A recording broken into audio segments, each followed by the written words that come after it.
Hello, I'm Least for a Day. This is episode 16 of How Survival Mode. In this one, I will be making more warp cell machines and making warp fuel and continuing towards the center using the black hole trick, etc.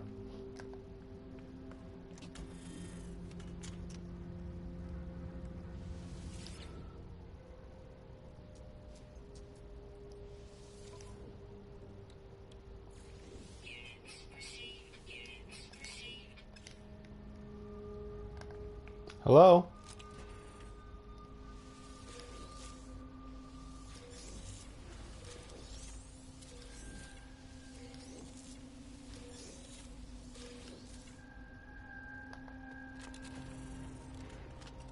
Hi, Daniel. I'm in survival mode, working on making warp fuel to get to the center.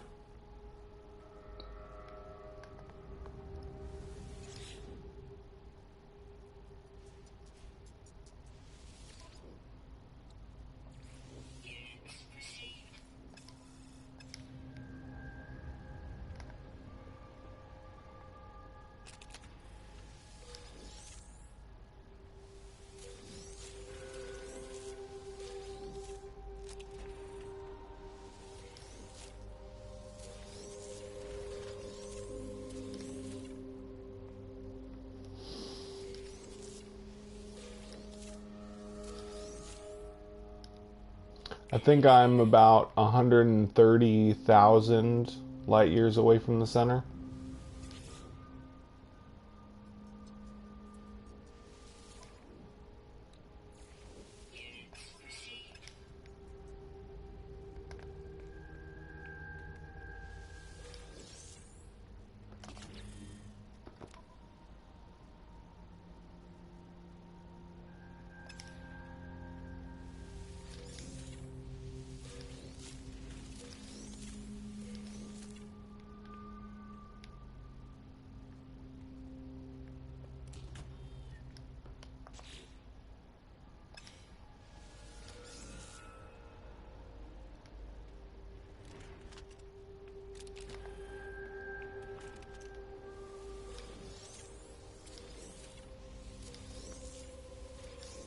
Hi, Iceman. Thanks for watching.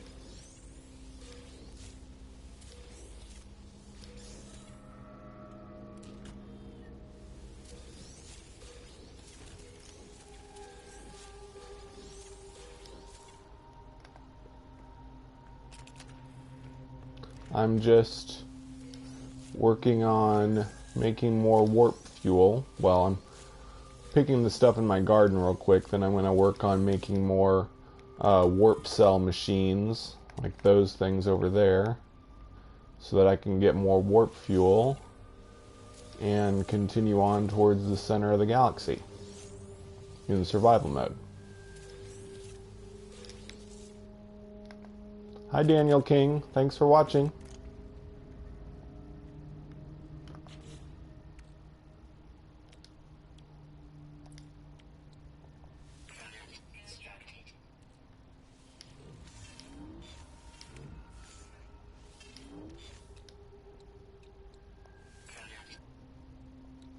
So we got Daniel Hipley and Daniel King. That's going to be confusing.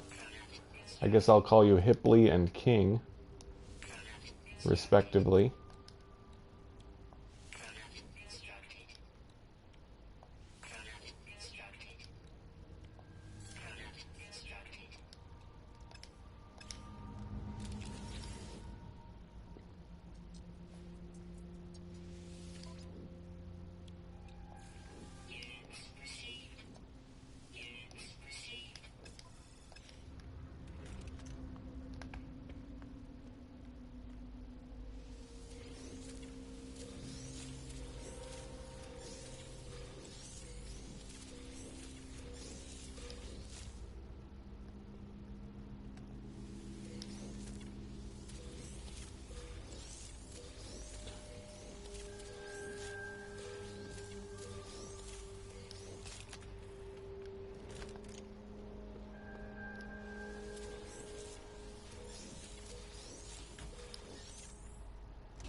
After this, I'll be exploring caves, farming antrium to get more ingredients for more warp cell machines.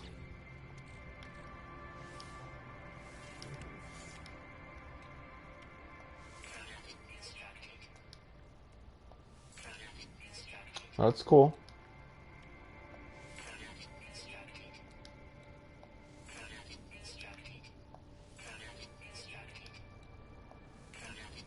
Hi, Joe.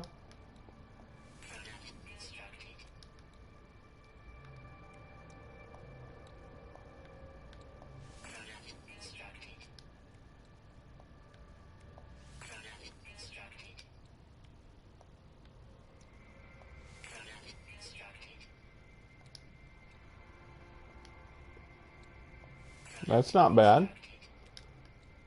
A-class explorers are pretty good for warping real far.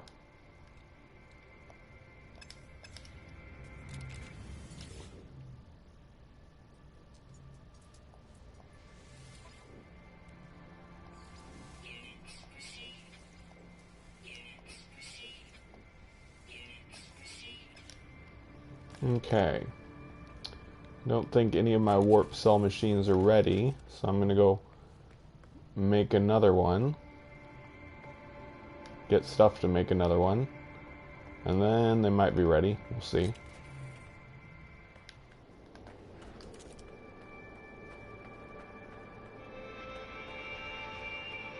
Nice.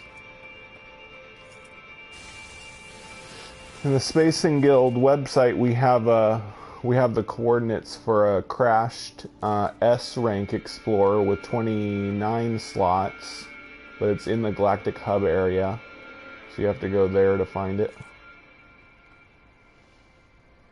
Huh.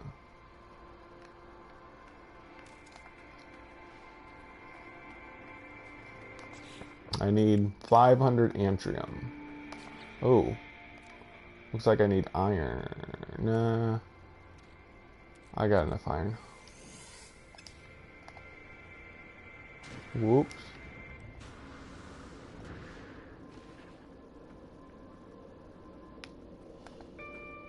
I think in the Pathfinder update they improved the memory for planets because, like, I haven't logged on in quite a while and all this antrium is still gone that I mined out last time I was playing. So they really improved the memory so that things you've harvested from the planet are still gone for a long time.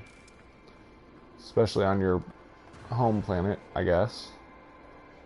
It's the main one you usually go back to a lot. To the same spot, for that matter, where your base is.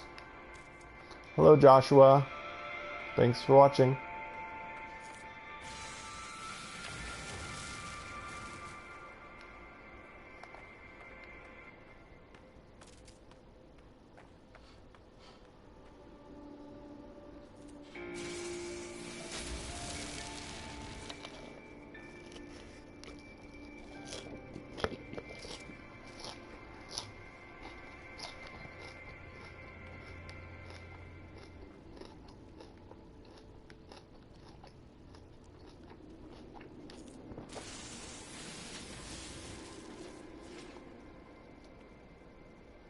Nice, that's cool, Daniel. I think there's a hub called the Love Hub near the Euclid Center. I don't know if you want to try to find it. It's somewhere around the Euclid Center. If you find a lot of stars that have been discovered recently, that's probably it. But if they were discovered back in August or September, they're just old ones.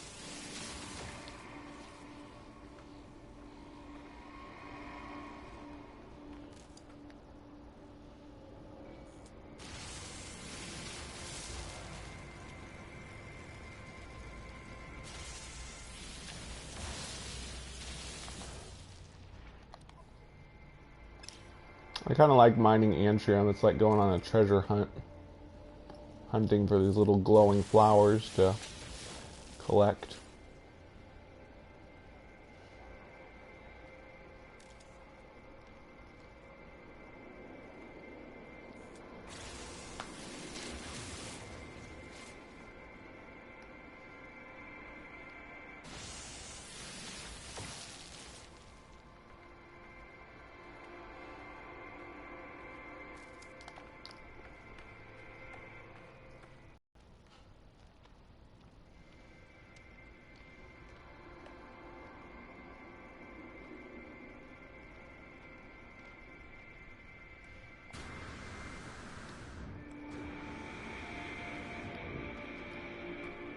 Yeah, I really mined this place out pretty well. I need to run over somewhere I haven't mined yet. Yeah, me too. Of course, there's other glowing ones that come from the ceiling that you can't collect anything from. They kind of fool you sometimes.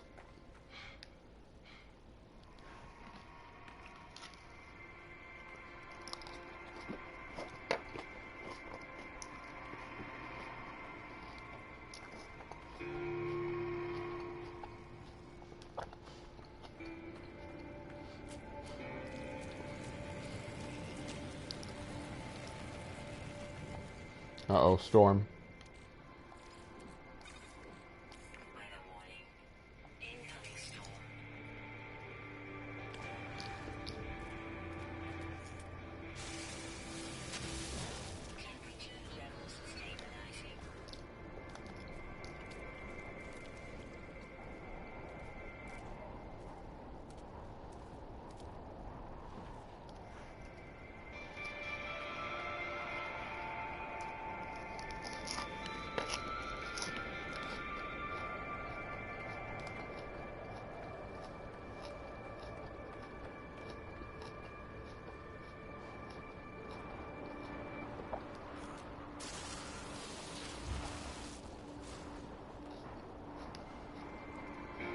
Here's a bunch over here.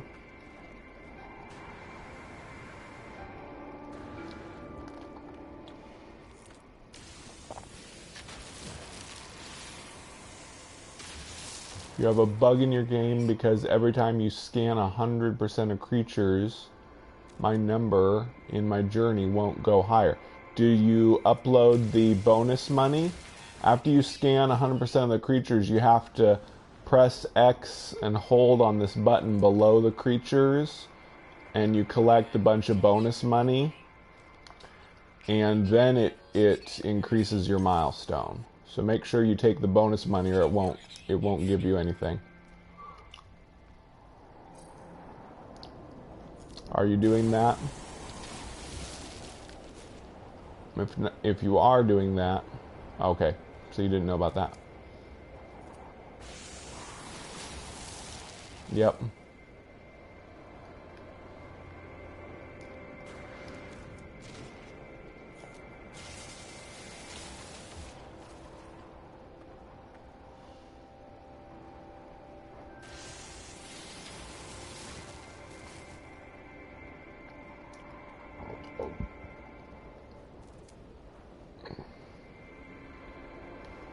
I'm gonna see something.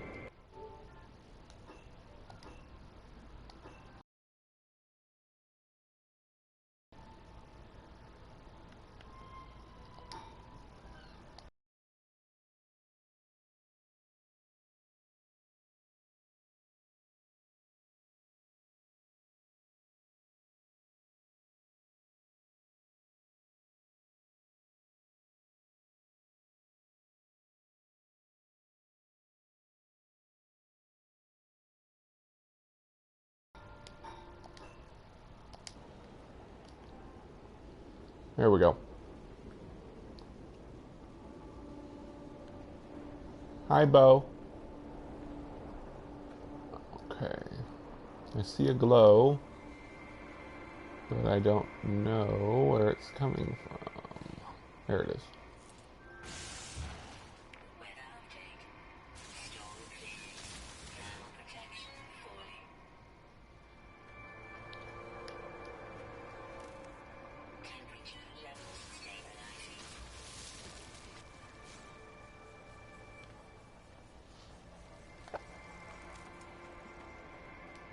Okay, let's see. Yeah, still got a ways to go. I need 500 antrium to make another warp cell machine. Dispenser, or whatever you want to call it.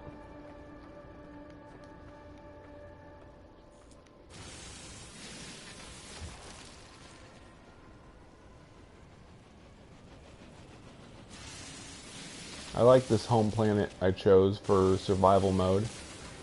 It's got fairly mild weather. Like right now, there's no hazard. It's a cactus planet, so it's usually mild weather. except when there's a storm or at night it gets a little cold.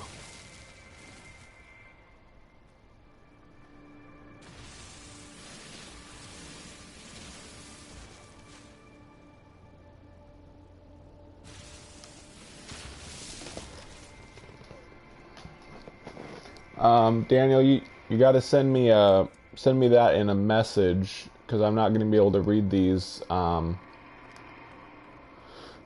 Read these.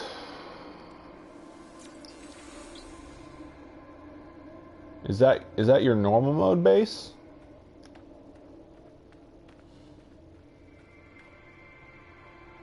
It must be your normal mode base because your normal mode base is close to the center.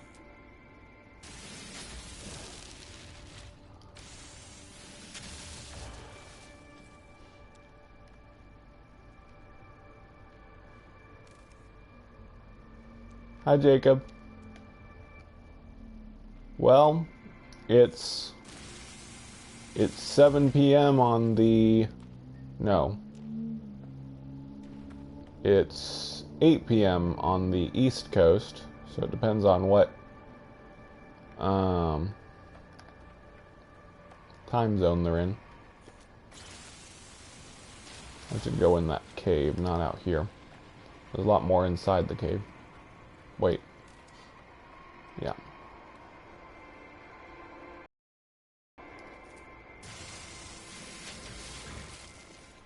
Yep, because you're on the west... Wait. You must be mountain time, Jacob.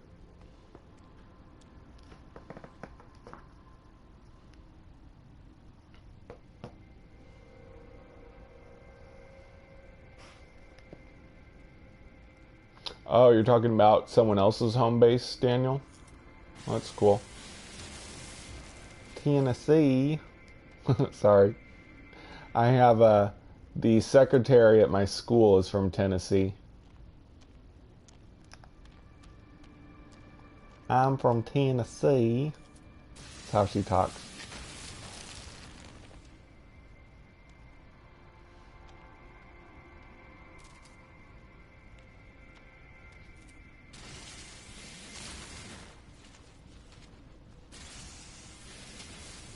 Hi, Rabbit Gripper.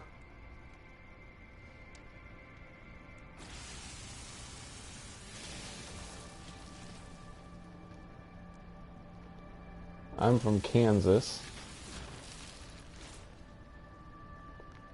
Boring old Kansas. That would be why I play That's why I play fantasy games, because I have to escape from my incredibly boring state of Kansas.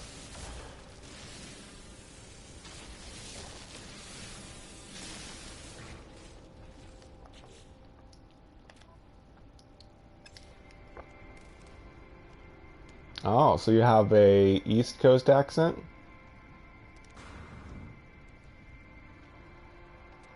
I don't know how to do that. Though I have known guys from the East Coast. Had pretty awesome accents.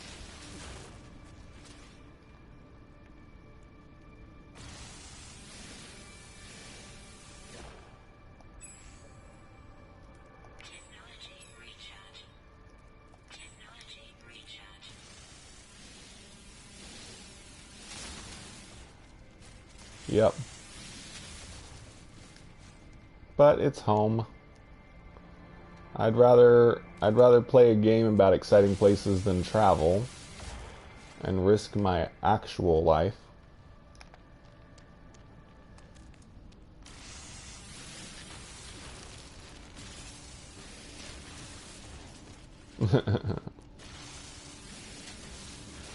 I'd rather go to No Man's Sky when I die. This is like heaven.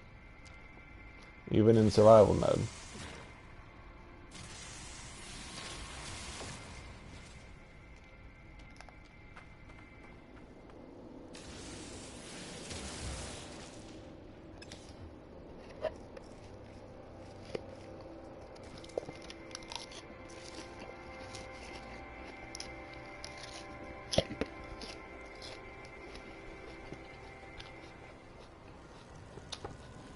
I'm eating dark greens in case you're wondering. Spinach and kale.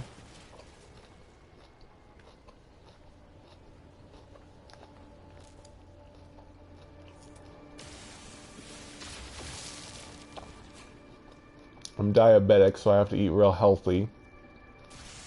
Since I already got enough strikes against my health.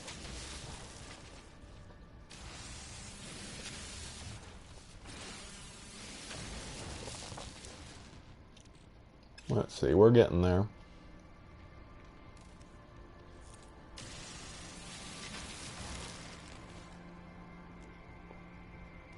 That large part in Kansas with a huge cliff. I know exactly where that is.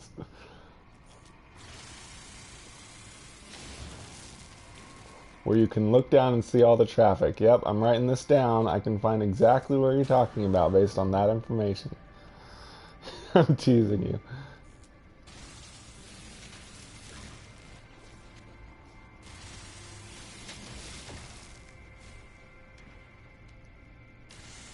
It's type 1 diabetes. Developed when I was 22. Nothing I can do about it. Just have to live as healthy as I can so I can live as long as I can.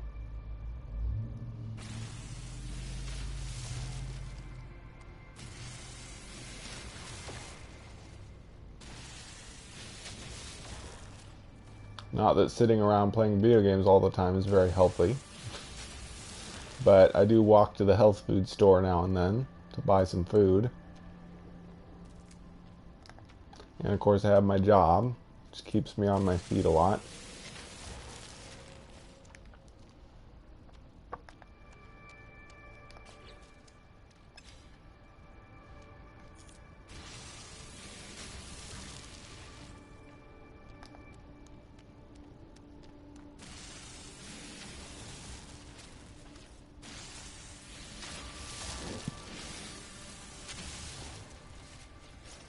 You got hit by a train? Like, seriously? You survived getting hit by a train, or are you joking?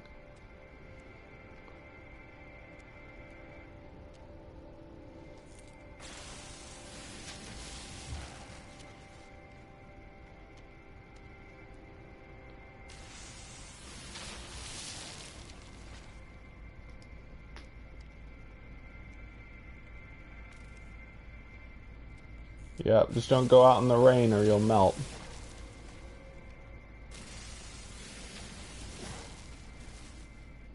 Wow. How did you survive? Did it graze you?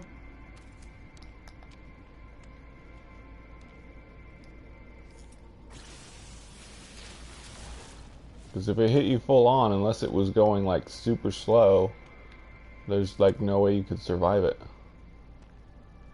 It was like a real train.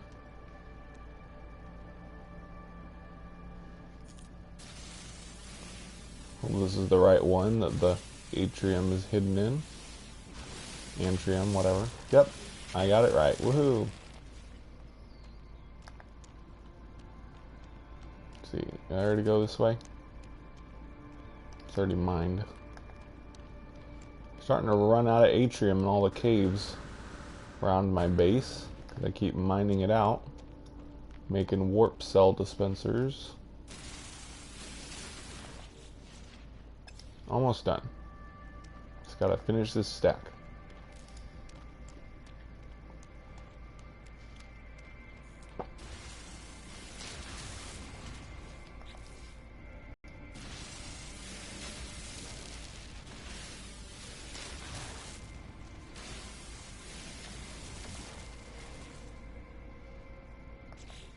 Wow. Glad you survived. My uncle, who I never met, got hit by a train and was killed.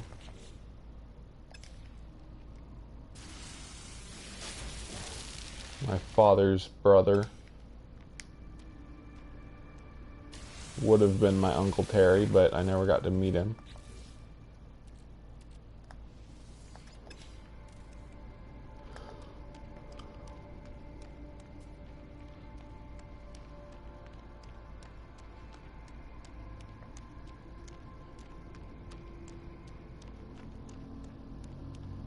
Were you injured very badly, Rabbit?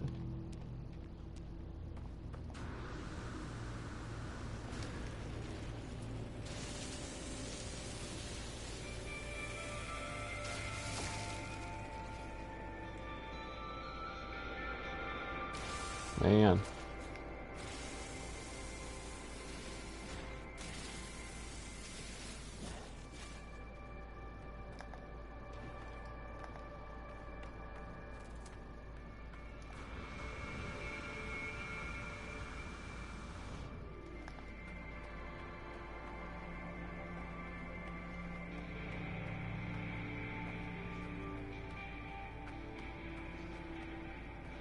Okay, I'm still gonna have to go buy dynamic resonators. Let's check the warp cell machines, see if some of them are ready.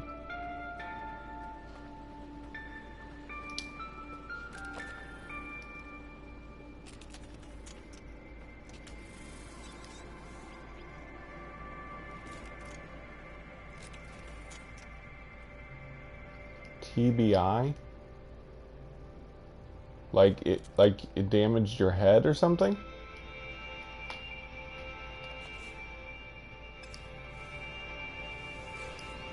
Blah. Gotta get rid of this one. Move it.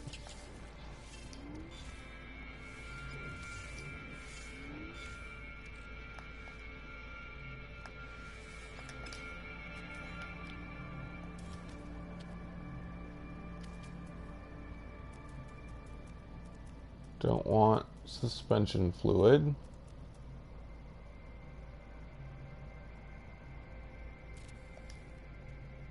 Oh, yeah. I should know that, since I work with people with various disabilities. I just haven't seen it written. Ah, nothing. Haven't seen it written as an acronym before.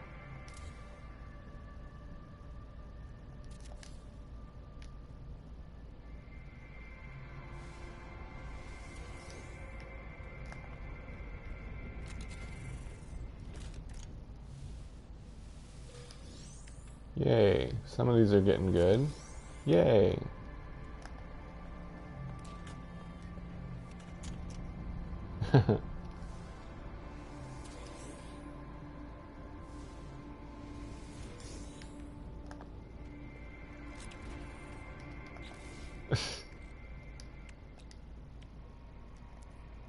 Not that disturbing to me. Maybe not too upbeat, but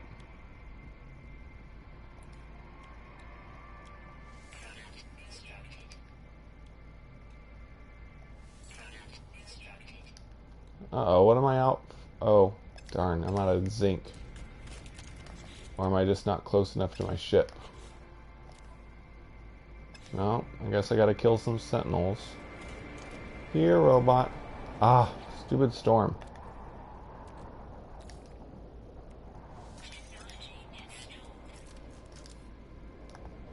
Here, robot. I need your zinc. Come to me, my prey. Ah, get back up here. Stupid robot.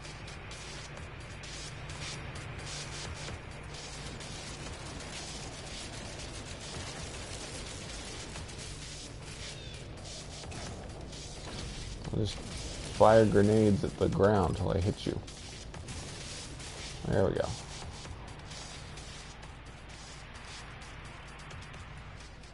Now I'm too far from my ship. Uh-oh, I gotta be careful. There's a... maybe not. Whatever. I don't care about the canisters anyway. Just wanted the zinc.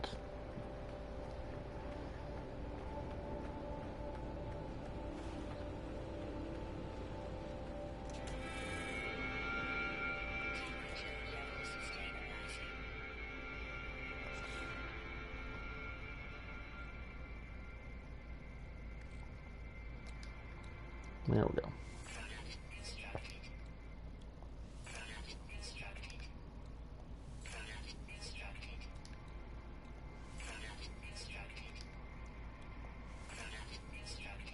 Okay, that'll be enough to get me a ways, but I still want to make the warp cell dispenser. I mined antrium for.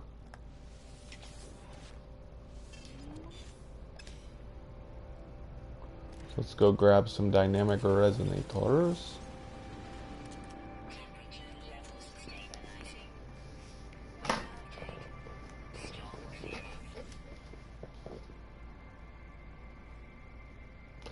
That was in the Foundation update, Rabbit. In the Foundation update, they regenerated the universe and changed terrain shapes. So, Emerald is now inverted nuggets, as I like to call it. Gold is still nugget form, and Emerald is inverted nuggets. Just like how nickel is arches and aluminum is inverted arches.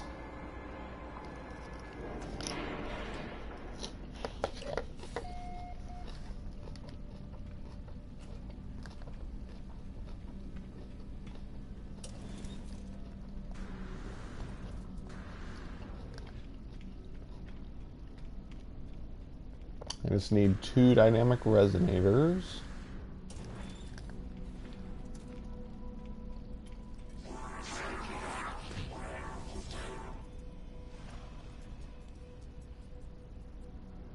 Yeah, I loved it when copper was floating too. That was pretty neat. Now copper is just nugget on the ground, like gold.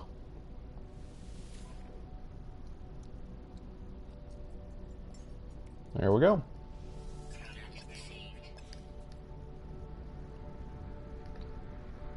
Yeah. Yeah, except before the Foundation update, there was tons and tons of green crystals in caves.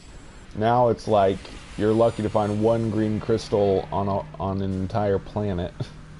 Green crystals are so rare, and yet it's not like they're worth much or anything.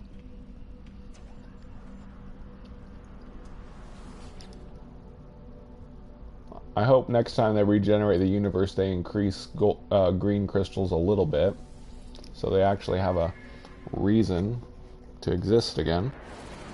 It's about like Omegon. Omegon used to exist, I guess, but they made it so incredibly rare that you pretty much never find it.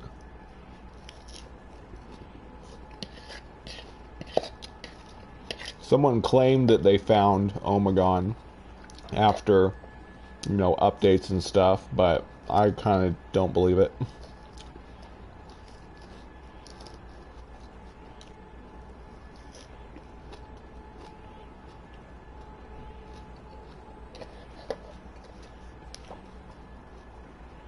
Oh. Is your cat okay, Daniel?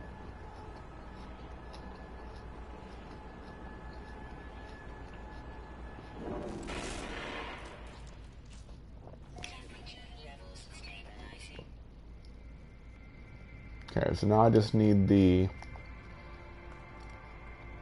this Corey Zagan, and then I'll have everything I need to make the red tube.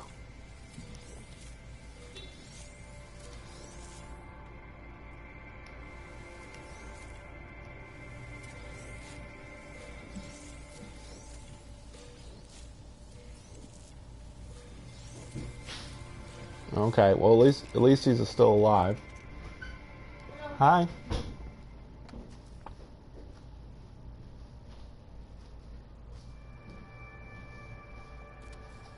There we go. Okay, now to head out and do some traveling.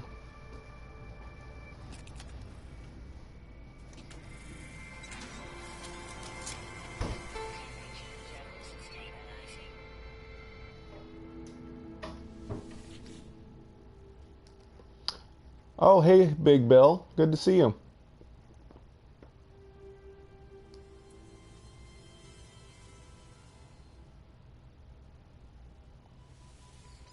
Peace out.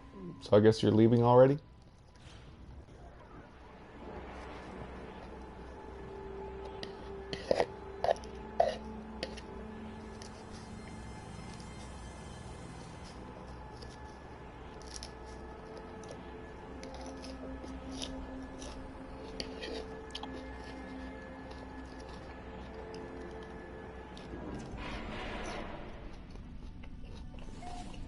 Ooh.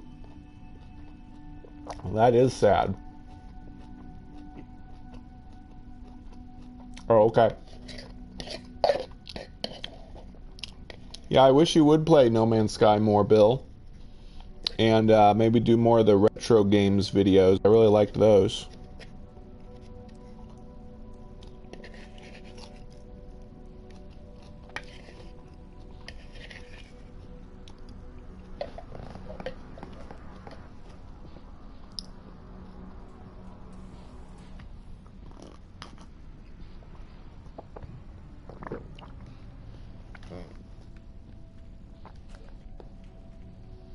Okay, now I'll do a little bit of warping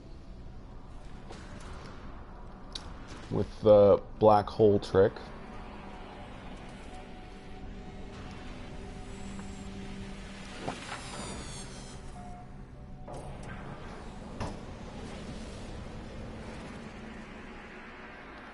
Oh, not in Poloer up, but that probably means it's time for the Warp Reactor Theta recipe quest, which I can't do because I haven't scanned planets. But might as well check them out anyway.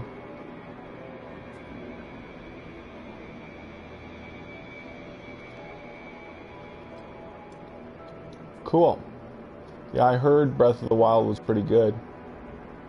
I don't have a Switch or anything. I just have PlayStation 4, so I can't play it.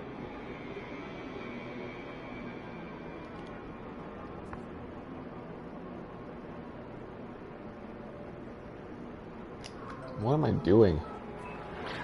Use my dang pulse drive.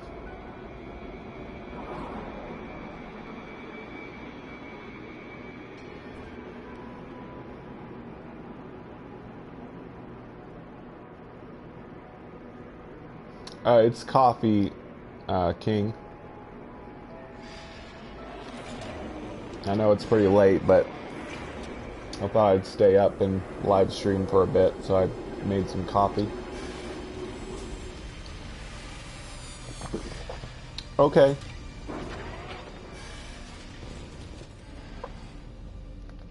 I'll do that, Big Bill.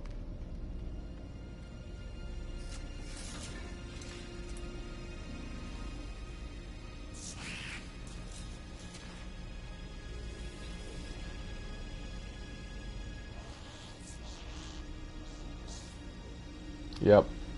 It's the 10 planet scan, the final quest, which I haven't completed yet, so probably not going to do that till after I get to the center. Ooh, 24 slots and it's A rank. Yes, I am getting it. Mine is not 24 slots. I'll have to remake all my tech. I really like it. It's cool looking. I think it's a better bonus. Money doesn't matter because I already... Yeah, it's better bonus. One more slot. And it's cooler looking, so... Excuse me. I think I'll get it. Gotta dismantle everything. So I get some of the materials back.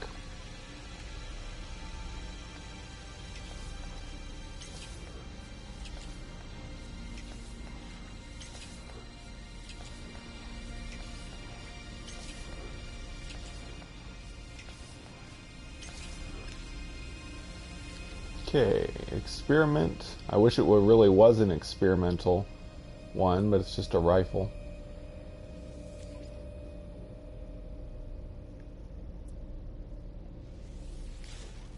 Cost over $1 million, but I pretty much bought everything I need right now, so it doesn't matter. Okay, let's get the scanner stuff built.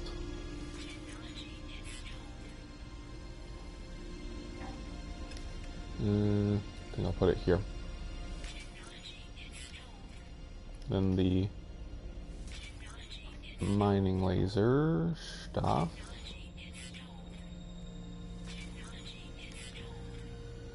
I need a little more iridium. I might go ahead and pick that up. We'll see.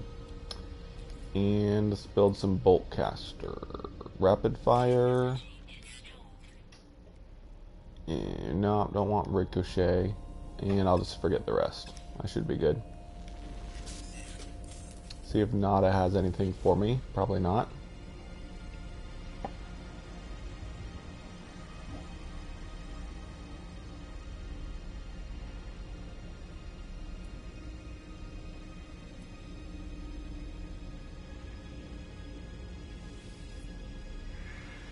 Oh, thanks for reminding me. I forgot about the grenade. That would be bad if I didn't build the grenade launcher. Build it right here. There we go. Thanks for reminding me, Redbeard. Hi, Alicia. Thanks for watching.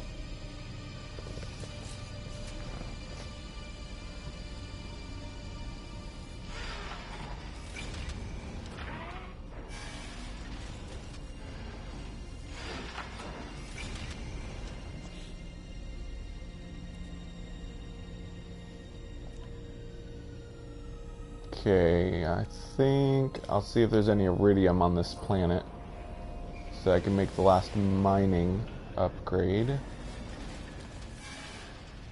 really quick. Nope.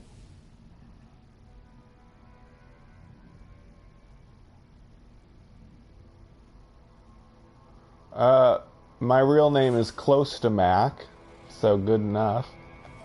Oh darn. I got a pirate about to attack me. Oh well.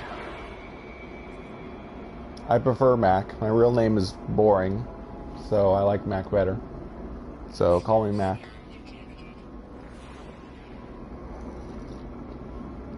Curse you, hostile Scon! Blah.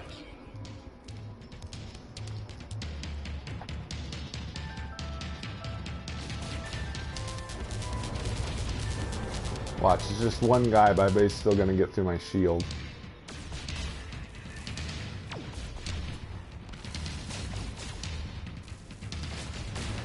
Nope, I got him before he got through my shield. Ooh, and I got a milestone. Nice. Where'd that moon go? Here we go. Looks like it's an empty, so I can pick up some more thamium too. Might as well. Let's see, do I need iridium? Nah, not really.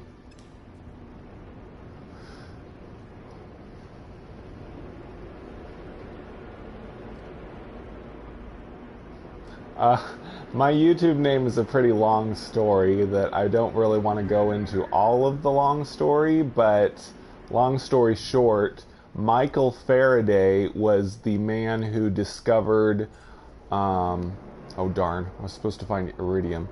Michael Faraday was the man that discovered how to harness electricity for us to use. So Mac Faraday is kind of a derivative of Michael Faraday. Or Mac Faraday is a derivative of Michael Faraday.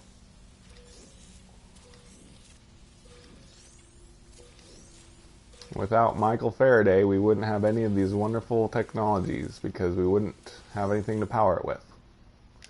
We wouldn't know how to use electricity.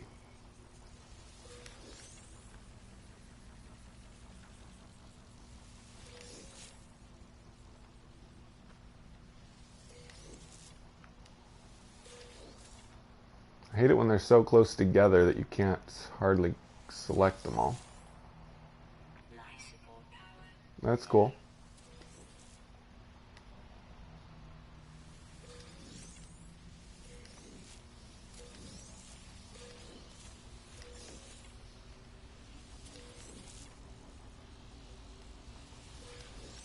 I landed, whoops, not where I was supposed to.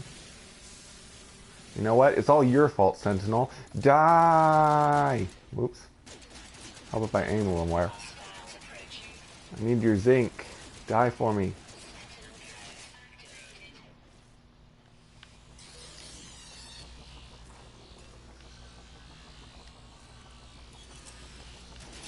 I don't have a lot of upgrades to my bolt caster. It takes a little while to kill them.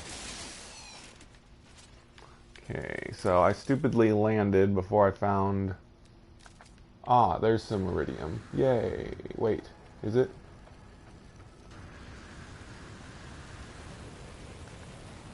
It's likely that the next update will involve combat changes because there's sound files in the Pathfinder update that involve like missiles and deflecting missiles and missiles impacting and stuff. So something, they're probably going to add missiles to something. It's probably either, whoops.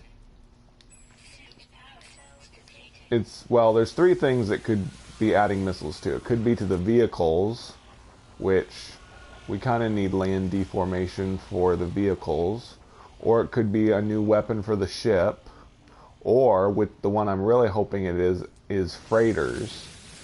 They could be adding missiles to the freighters, which means that freighters would actually be involved in combat for the first time. That would be cool.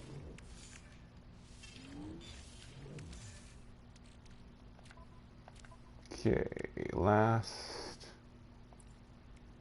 Now I'm not close enough to my ship for the Heridium.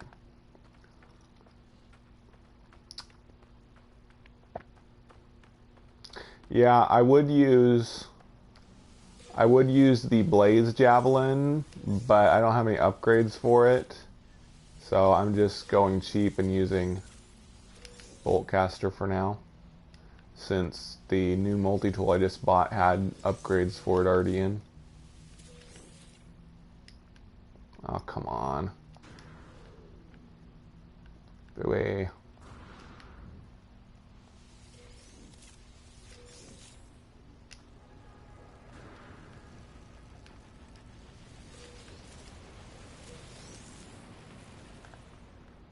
Okay.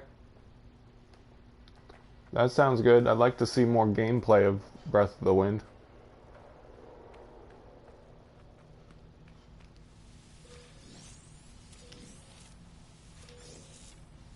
Sorry, Breath of the Wild. I get Wind Waker and Breath of the Wild mixed up. I call it Breath of the Wind.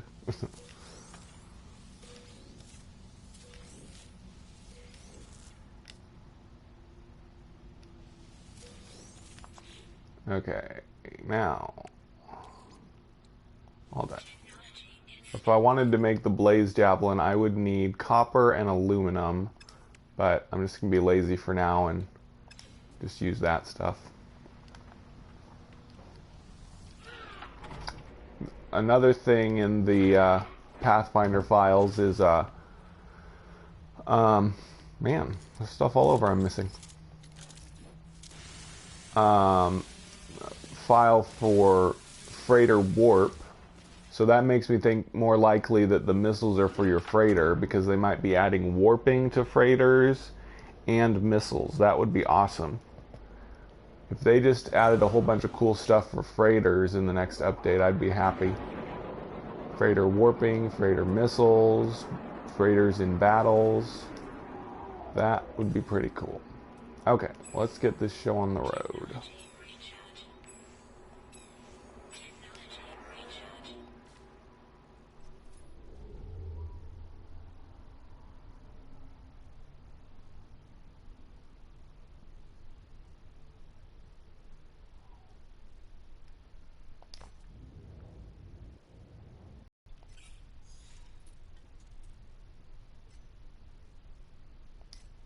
Ooh, I haven't subscribed to Atlas Horizon. I'll have to check him out.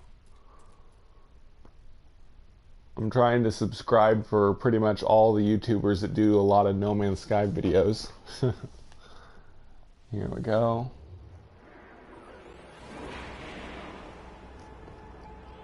Warp engaged.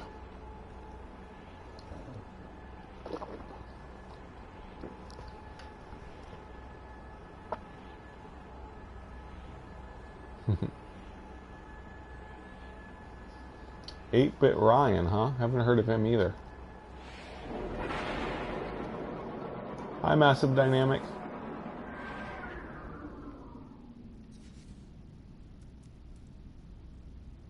Oh, there's no music because of stupid Empty Planet. Bleh. Oh well.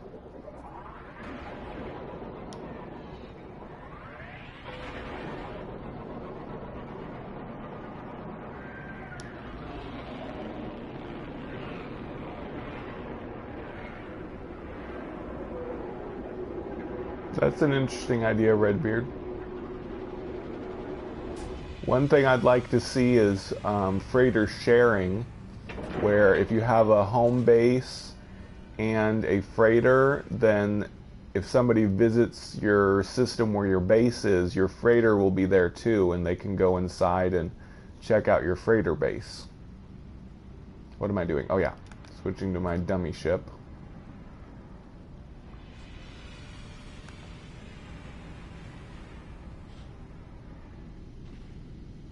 Crash test dummy. I don't know if, probably some of you can remember. Do you remember the crash test dummy commercials? Or basically public service announcements for buckle your seatbelt? Nah, probably most of you don't remember. It was like back in the 80s. There were these crash test dummy commercials. I don't even remember very much about them. They were like talking crash test dummies, and they were like really dumb acting, and they wouldn't buckle their seatbelt, and then of course they got destroyed when the car crashed. Do you remember those? Cool.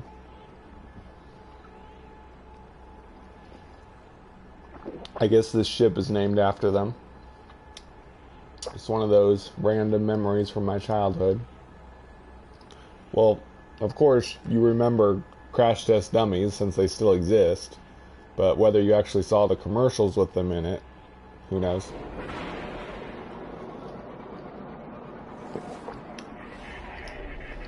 Well, Big Bill, I'm doing interviews with YouTubers that do No Man's Sky videos on a regular basis, and by that I mean they post a No Man's Sky video at least once a week. So that's my only policy right now is I'm doing interviews with YouTubers that do No Man's Sky videos on a regular basis.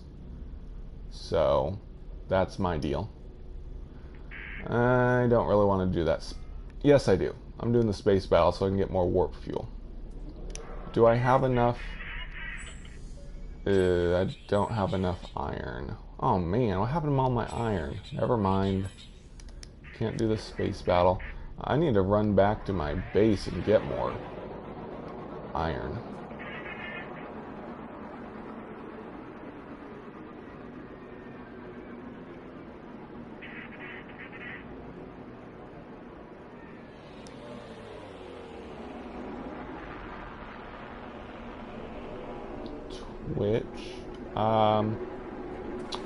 Twitch doesn't work very well on my PlayStation 4, so I don't know if I would be able to watch any of your videos. I tried watching the Twitch video that Hello Games made right before they released the game, which people noticed recently, but it just kept freezing on me. So I don't know. It's kind of more YouTubers since I can view their videos pretty easily. Uploads is fine as long as you do No Man's Sky videos at least once a week for like a month. Then I would be interested in interviewing you.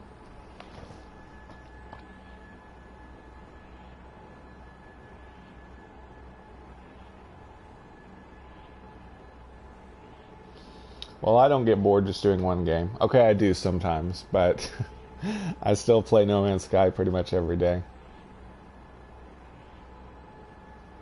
But of course, I do get bored sometimes, and I have to do something else for a while, but I always come back to No Man's Sky. There's really no other game like it, no other game that you have infinite places to explore. Even if there isn't infinite things to do, you still... See, why did I come back? Oh yeah, I need iron. Excuse me. And they're still updating the game, so until Hello Games shuts down or stops updating No Man's Sky, I'm probably going to play it until then. Of course, I say that about MMOs that I played in the past. Said that I loved it and I was never going to stop playing it, but I always got tired of those eventually, so I guess we'll have to see if My love for No Man's Sky really can stand the test of time. But it just depends on what kind of updates they do and all that. I'd like to keep playing it forever.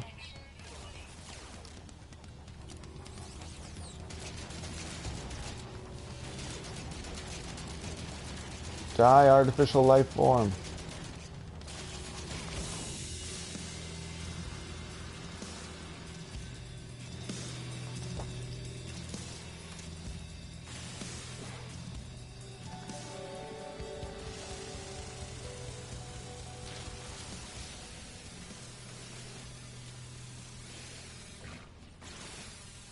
I love that Sentinels have zinc now. Gives me an excuse to kill them. It used to be, at least for a while, all they dropped was zinc. No, all they dropped was pugnium. So, unless you wanted neutrino modules or pugnium, that's all they dropped. It was pretty much just money drops. But now you can get an ingredient for warp fuel, so there's actually a reason to kill them again. Oh yeah, I'm here for iron. Keep losing my train of thought.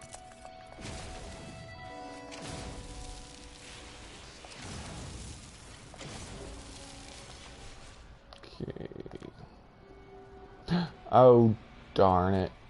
Well, that's why I didn't have any iron. Duh, because I was in my dummy ship. Stupid.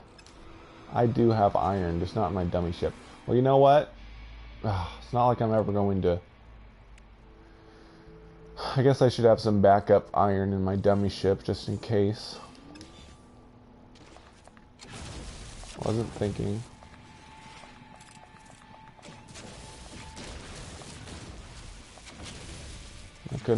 I couldn't have done that space battle in my dummy ship anyway.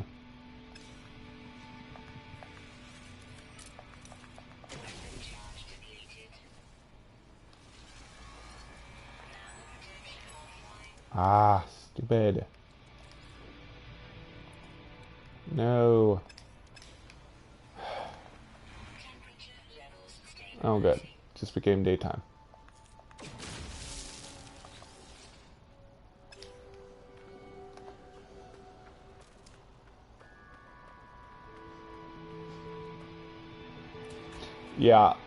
Yeah, I was talking about before the Pathfinder update. After the Pathfinder update, they drop zinc, and the canisters can have nanite clusters. But before Pathfinder, in between Foundation and Pathfinder, they just dropped pugnium and nanite cluster. What's it called? Neutrino modules. Pugnium and neutrino modules. But after Pathfinder, they're useful again.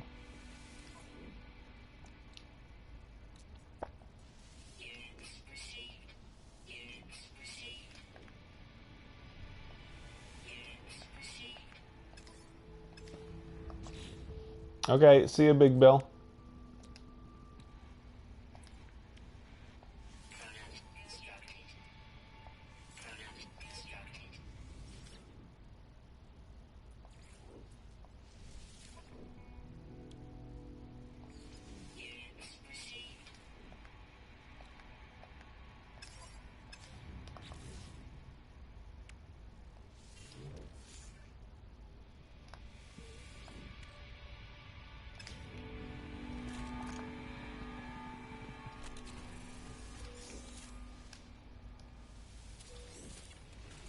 Yeah, I think that's what they're planning to do. It's June now, and there still hasn't been any internal updates on Steam. So I'm guessing they're just working really hard, and they'll start doing all the testing in July, and then they'll release the update on their anniversary. That's my theory, and I'm sticking to it.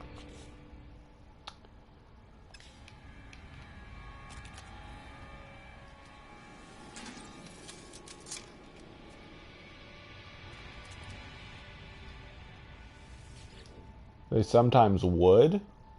Or do you mean they sometimes should? Because I don't think they do any upgrades like that. Tech upgrades. They haven't done any upgrades for the Boltcaster recently. They've, you know, added the new tech that they added in Pathfinder, the new weapon modes, but they didn't really change the boltcaster. They took some tech away from boltcaster by turning it into the new modes, like the rail shot adapter. They removed the rail shot adapter from the game and turned it into the blaze javelin. Yeah. I'm going to switch back to my correct ship.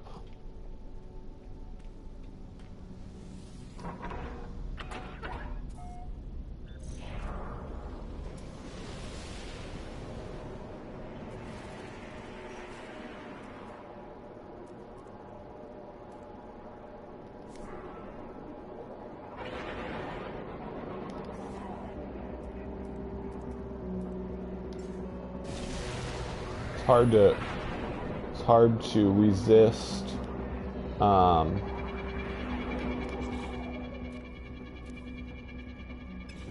freighter changed color. It's hard to resist recharging stuff on my dummy ship.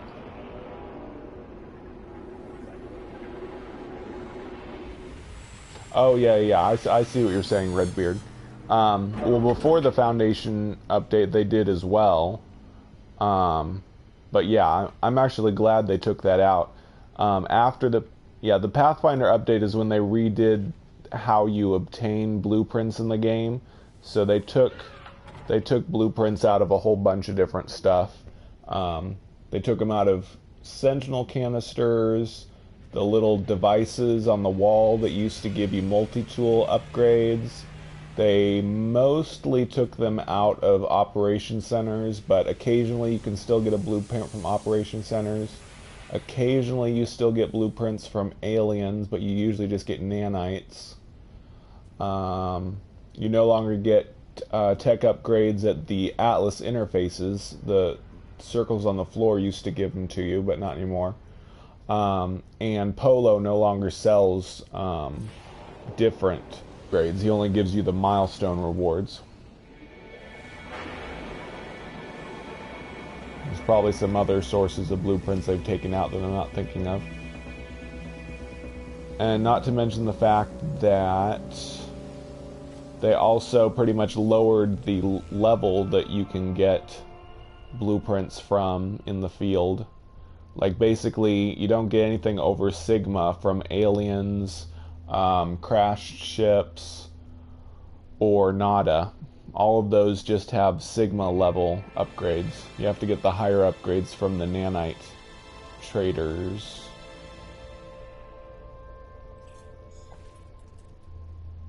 Yeah, abandoned buildings, you're right. It's just nanites from abandoned buildings now. Yep.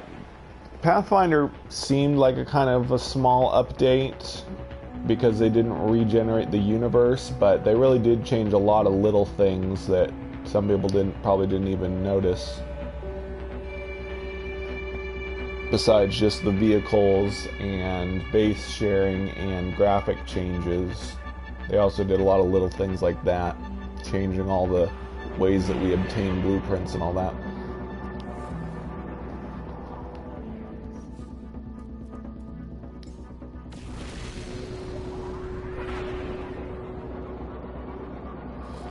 My freighter used to be blue and now it's yellow. That's a glitch that people have noticed. Like after you buy your freighter and you close out the game and log back in, it changes color. Like just one time, it changes color one time. So whatever color you got when you bought it, it changes to a different color and then it stays that color. At least I think that's how it works. Yep. And in fact, a lot of people are starting to really dislike the nanite system because it takes so much longer to get all the blueprints. You used to be able to get them so much faster because you got a free upgrade every time you interacted with the device, and now you have to just collect a few nanites here and there before you finally build one blueprint. So it just extends how much time it takes you to get upgrades. Which in a way that kind of helps because it encourages exploration and it extends the playtime, but it also makes it kind of more annoying. It's kind of sad. A lot of the things that Hello Games does for their gameplay mechanics end up being annoying rather than enhancing the game. Like Sentinels. Sentinels are usually just annoying. They're not really an enemy that is challenging or exciting. They're just an annoyance. Same with Predators and Space Pirates. Pretty much all the enemies in the game are just annoyances rather than actual interesting antagonists that you have to really, you know, deal with. Of course, early in the game, pirates will kill you a lot, but once you get upgraded enough, they're just an annoyance that you have to kill. Hopefully, if the next update is a combat update, hopefully they'll add some more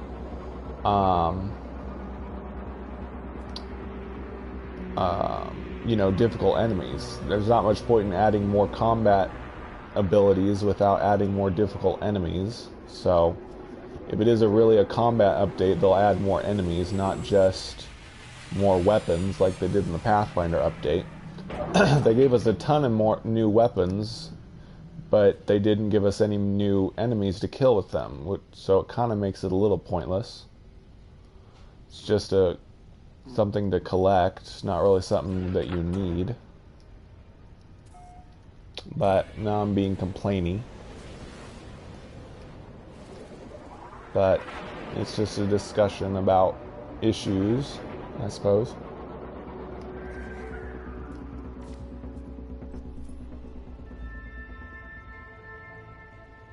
Yeah. There's basically two types of creatures. Non-violent and violent. It doesn't matter if they're an insect eater, meat eater, or whatever, they're still just going to attack you in the same way. That's another thing people really want, is more animal AI, better animal AI.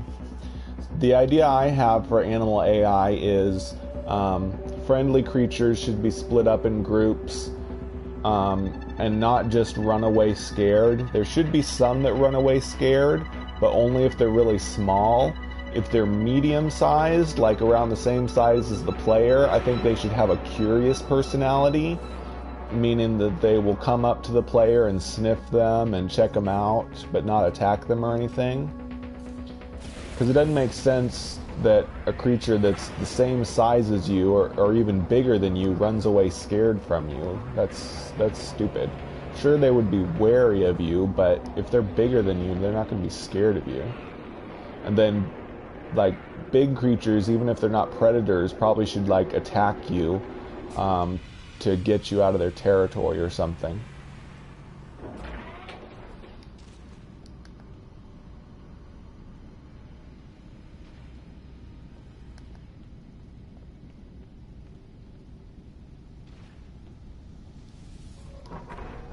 I got Steam. Thanks for watching.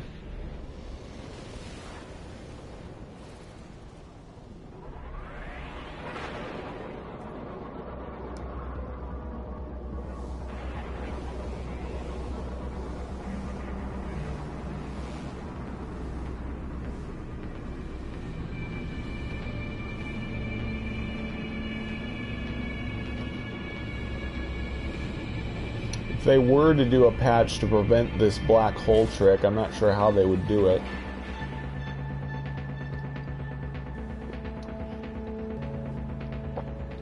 Yep, no problem. Well, they do, Joe. Actually, if you find parent creatures with a baby, if you kill their baby or attack their baby, they'll start attacking you. You might not have noticed it because it's kind of rare to happen, because you usually don't attack babies because you're not cruel and evil. But yeah, they added, I don't know, I don't think it was always that way, but I think they added that AI in recently so that parents will attack you if you hurt their baby.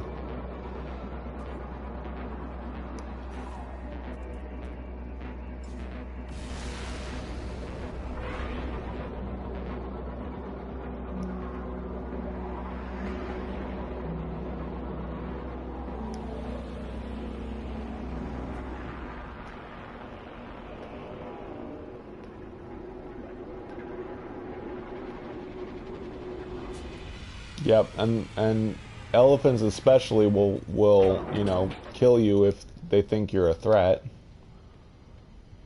They don't hesitate to stomp on people if you're a danger to them or they're young.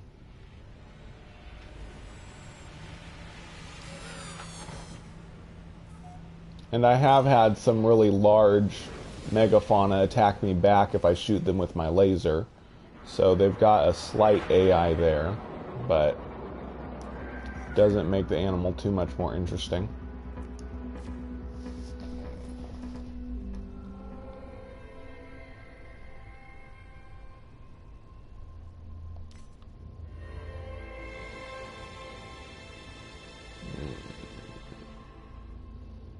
Need another black hole.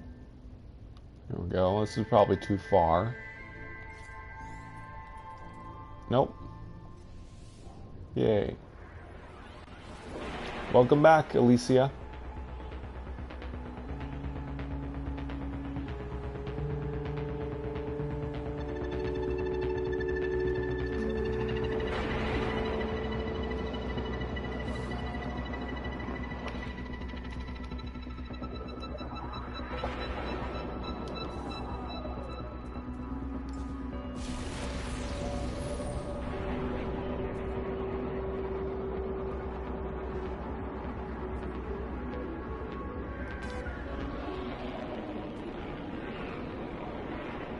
I should check how far I've gone.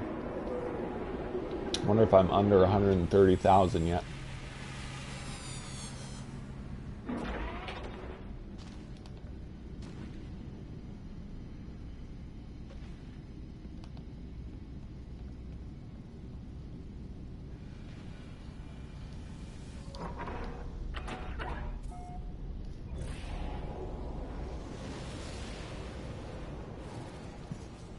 Okay, let's see.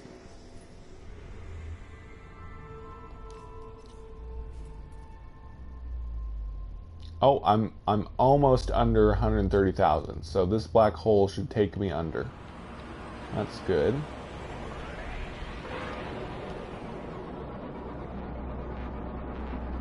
We're getting there.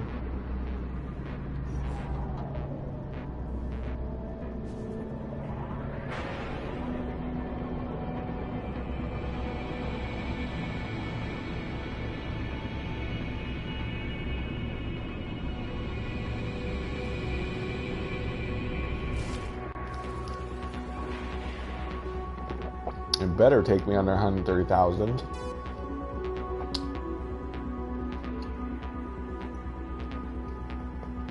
Guess we'll see.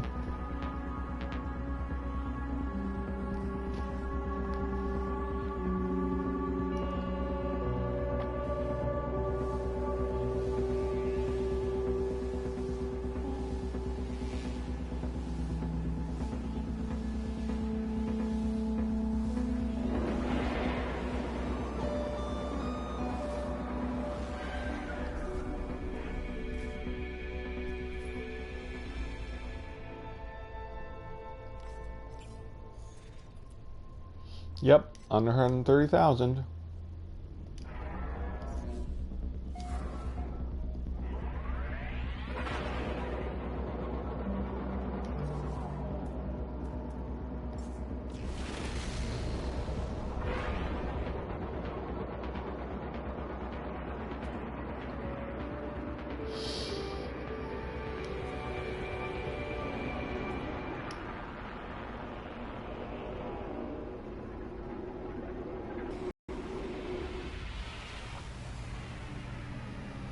One nice thing about this black hole trick is you're constantly saving your game, so you're not. It used to be when I would do marathon warping the normal way, I would crash sometimes and I'd lose a bunch of progress of warping, but that never happens with this technique because you save every time you land in your freighter.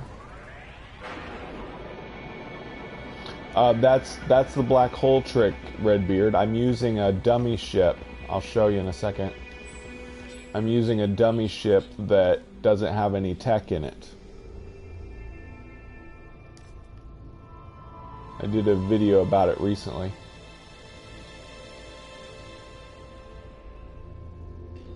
but I'll demonstrate it again.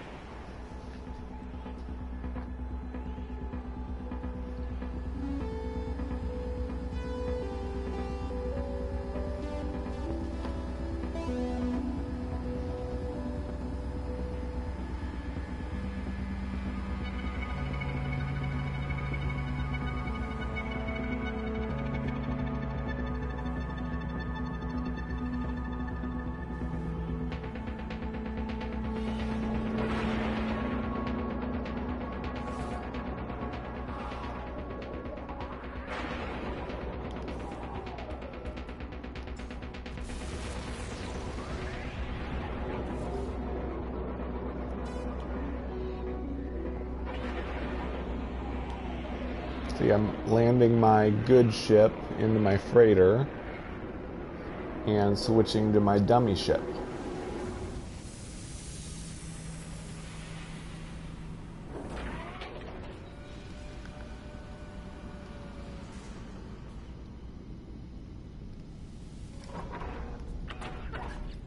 See, this starship only has the default tech in it. None of this tech is allowed to be damaged by black holes. So, ooh, I don't want my zinc in there. So as long as I use a ship like this to go through the black holes, then it never does any damage.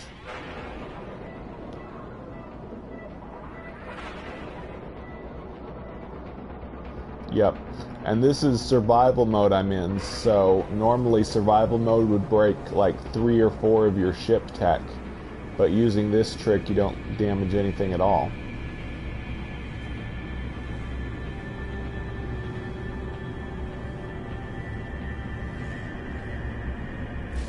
And it gets you an average of like average of about 1,500 light years closer to the center whenever you use a black hole, which it's free, and it takes you farther than you usually go with a regular warp drive, even a maxed warp drive, really, since the calculation is weird. But the black hole warp is free, but you have to warp to the black hole system, but warping in the black hole doesn't cost any fuel, and using this trick doesn't damage anything.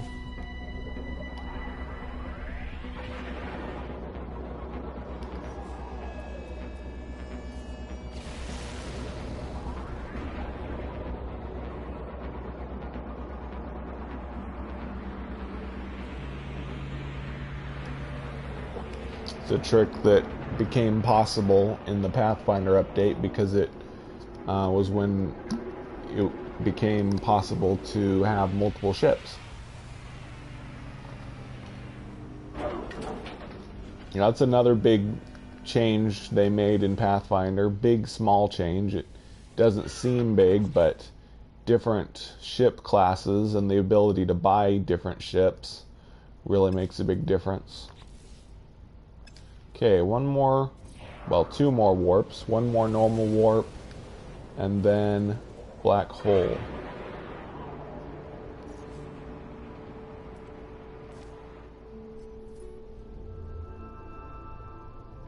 Well, you get a trophy or achievement for traveling to the center in survival mode now. That's the only reason I'm doing it, is to get the trophy.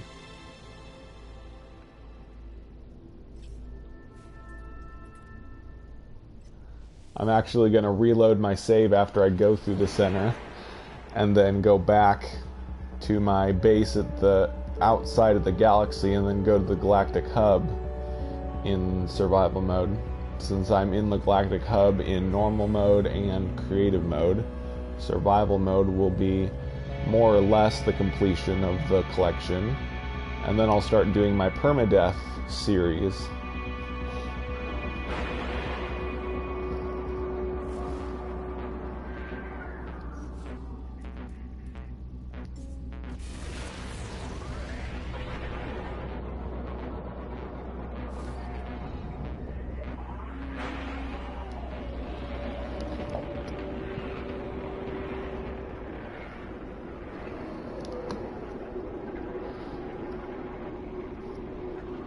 Yeah, you might want to consider the black hole trick in permadeath, but of course you have to make some money to buy a freighter. You need about 16 million to buy a cheaper freighter, and then another like 500,000 for a cheap dummy ship. And then you can use the black hole trick. It's safer that way, really. So you can make all the money in your base if you do farming, and then just buy a freighter and a dummy ship, and then you use this technique.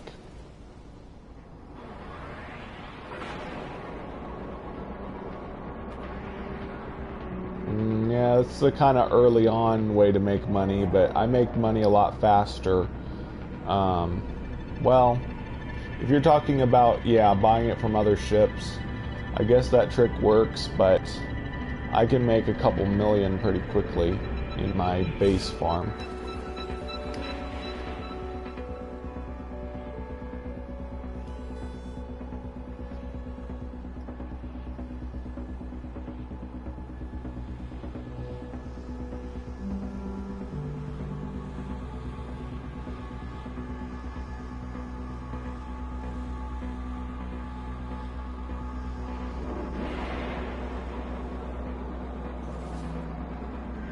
You're probably taking the biggest risk doing it that way, Redbeard.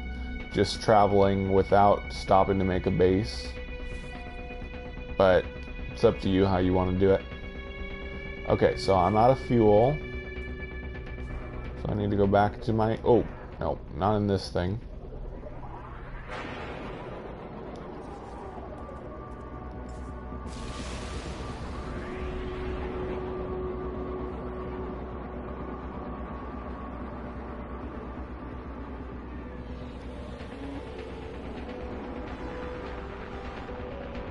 Yeah, I guess if you could find a system that was star bonus for resonators and then make your base there, then you could travel to other systems easily to buy cheaper resonators and then go back to your base system to sell them.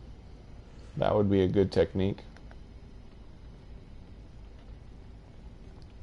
I think it's fairly easy to find star bonus for resonators, though I could be wrong.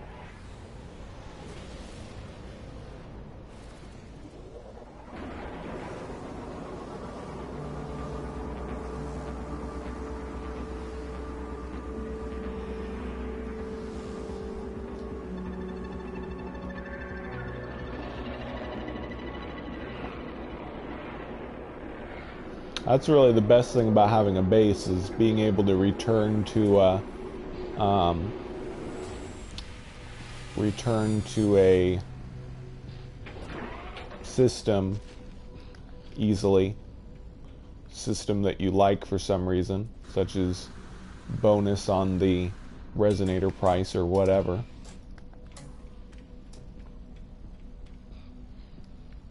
Even if you're not going to bother doing anything else with the base, it's good to just have it as a shortcut back to a system you like.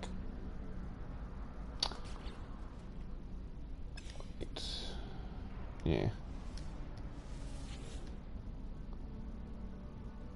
Yeah, but it's hard to find it again easily. It's better to find it in the terminal at the space station. That way it's always available. And you don't have to search through the ships.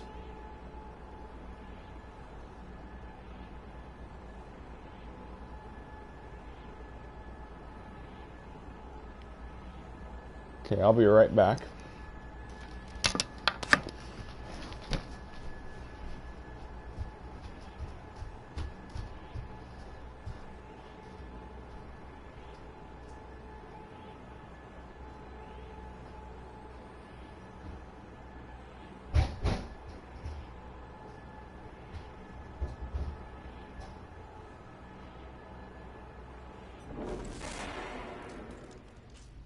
Temperature levels stable.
I'm back.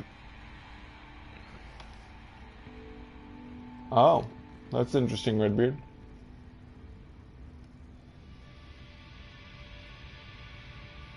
Yeah, that's probably what my permadeath series is going to be like. I doubt I'll ever make it to the center in permadeath. Okay, so let's see. Warp cell machines are not ready, so I need to kill some time. I'll make a little money. I'll probably farm some more antrium to make another warp cell machine.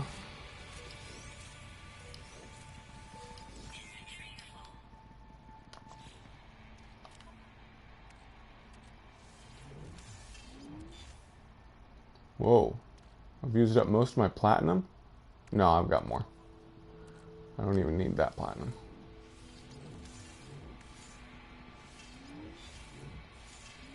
Ooh, I didn't want to do that. Keep my carbon.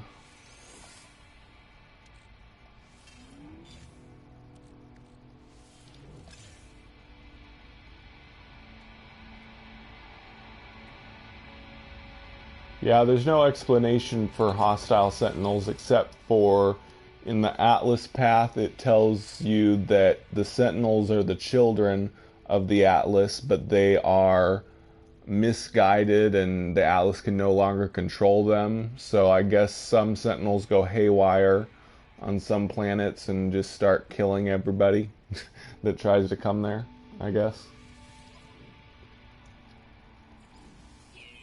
Maybe they'll offer us more explanation for it someday if they ever introduce an antagonist to the game. Like a real character antagonist. Not just random baddies.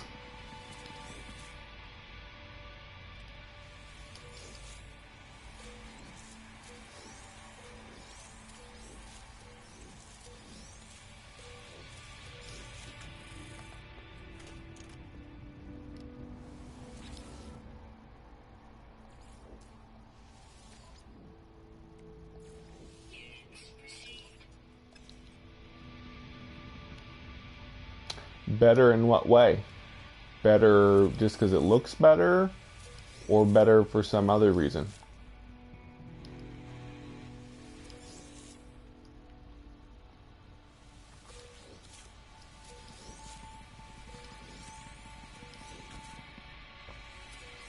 You might be right too, because I have, I think it's Daniel Hipley, I don't know if he's still on here, but he has a base that he has a ton of domes on, so I guess the domes don't take up as much complexity as I thought they would. But still, in survival mode, it's kind of a pain to get all the materials for the biodomes.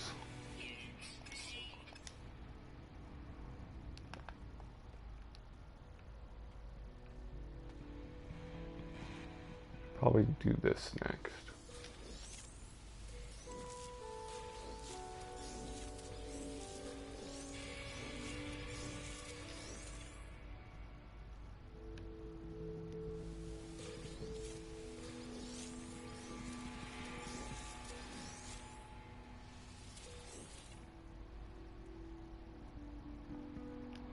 Takes up less space.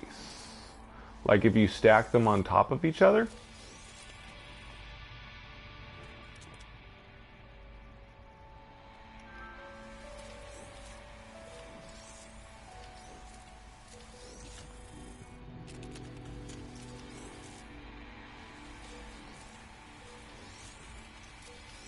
Oh, on the complexity?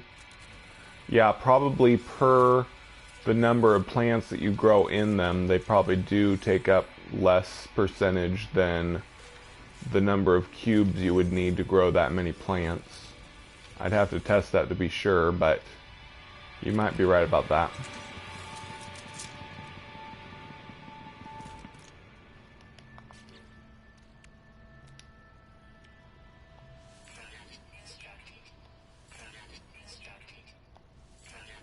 Because they have what? How many plants inside one dome? I forget.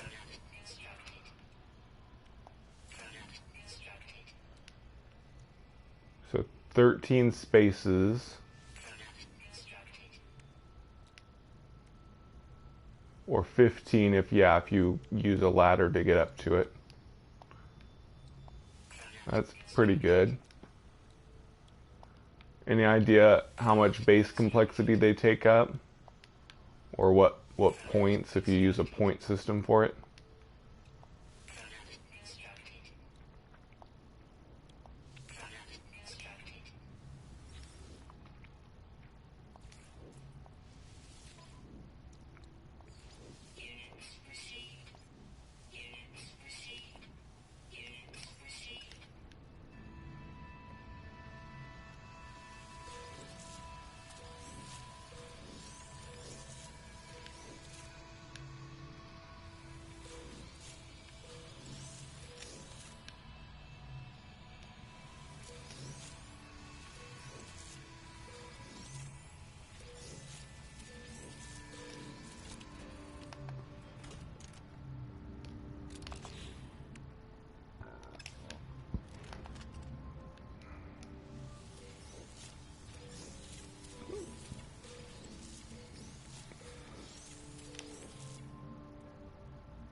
I'm still going to stick with this format for my base for the time being, though. Since I've already got everything set up, I'm just trying to get to the center. Bye, Got Steam. Thanks for watching. You are maxed out on base complexity with 5 cubed rooms. That was 2 times 5 planter, but currently with 5 biodomes, I'm only at 82%. 5 cubed rooms? That can't be right. Maxed out with 5 cubed rooms? Let me look at what you're talking about. Are you talking about a single cube like this? 1, 2, 3, 4, 5? Is that what you're talking about, Redbeard? Bye, Alicia. Thanks for watching. Because I've got way more than 5 cubes, and I only have 93%. I have like, I don't know, 1, 2, 3, 4, 5, 6, 7, 8, 9, 10, 20, 30, 40, 1, 2, 3, 4, 5. 5 times 4 is 20, so 40 plus 20 is 60. I have 60 cube rooms. It's definitely not 5. 60 is a lot more than 5, and I don't have max complexity even. Is that what you meant?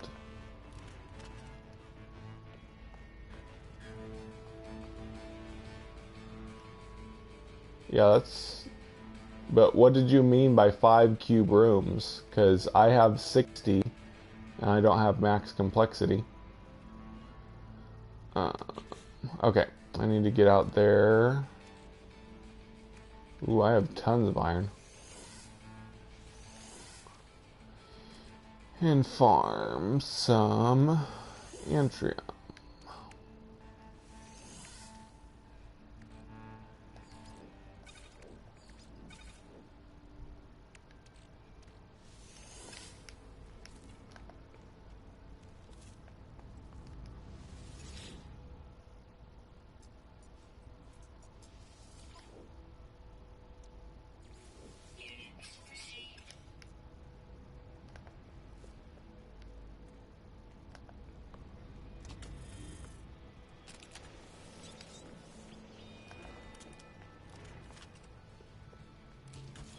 Wait, did you...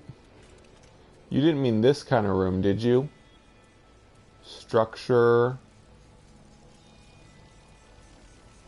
You didn't mean this kind of cube room, did you? What? Where? Oh, I didn't even buy that room yet. The big rectangular room. It's kind of like the circular one, but it's rectangle. Did you mean 5 of those?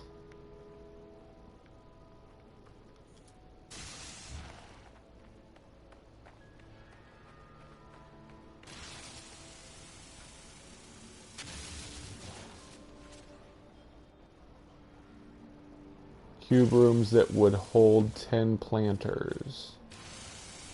Did you mean cuboid rooms?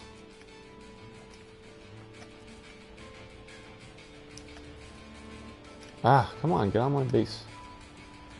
Did you mean these cuboid rooms?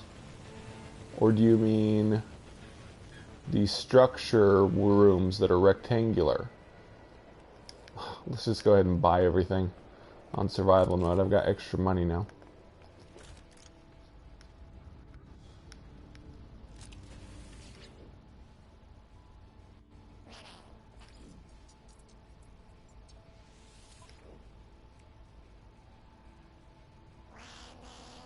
So rooms that would hold 10 planters each.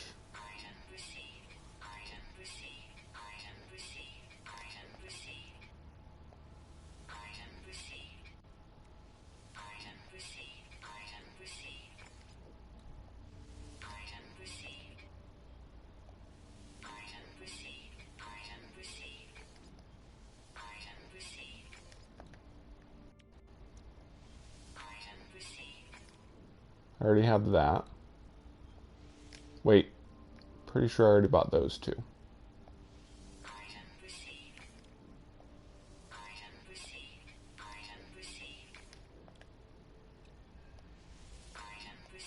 Yeah, square room is what I was talking about. But yeah, you were talking about cuboid rooms that have 10 things.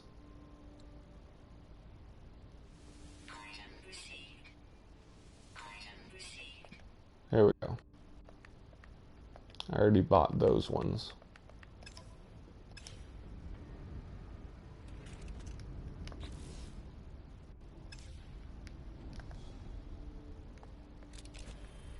So anyways, there's already a storm.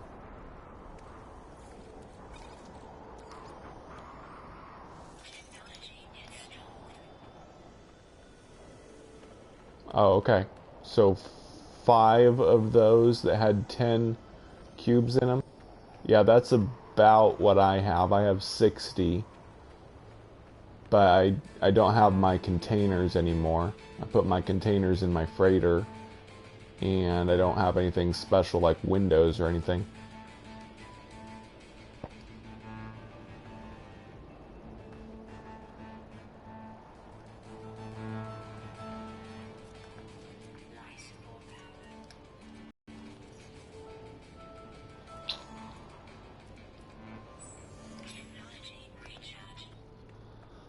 Oops.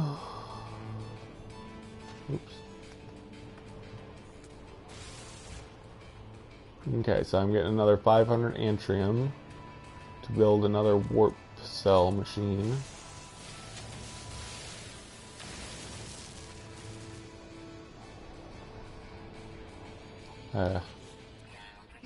Using my trick, just dismantle and rebuild your hazard protection, and it's cheaper.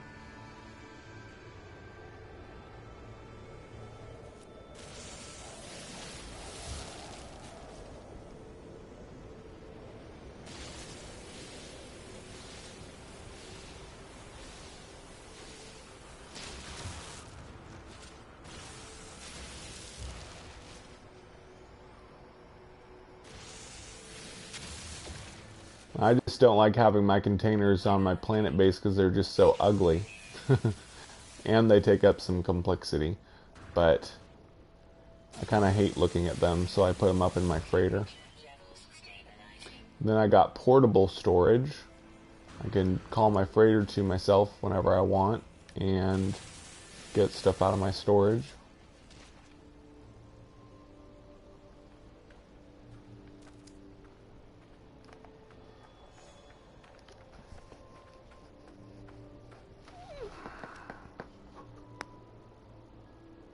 I love the summer.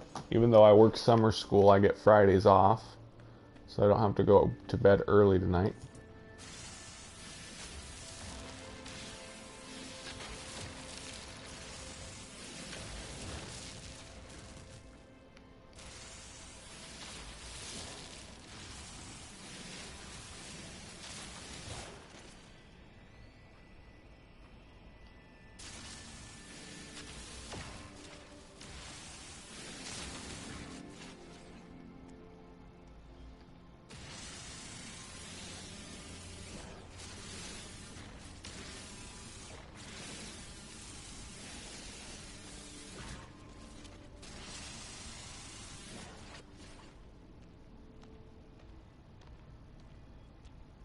Okay, I will.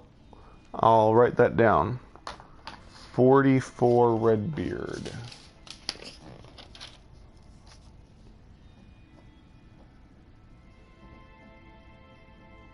really makes me happy that there's so many more people that are doing No Man's Sky videos. Because they used to be all negative back when the game first came out, but now it's... The people that are making No Man's Sky videos now are almost all positive. Because the people that were doing negative ones got tired of it, and people got tired of seeing them, and so they finally burnt out steam doing negative No Man's Sky videos. So now we just have the holdouts that are doing the positive ones.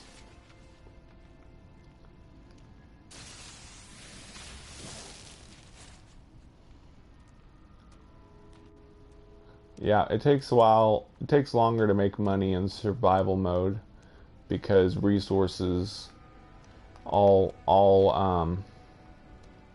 sources of resources give less.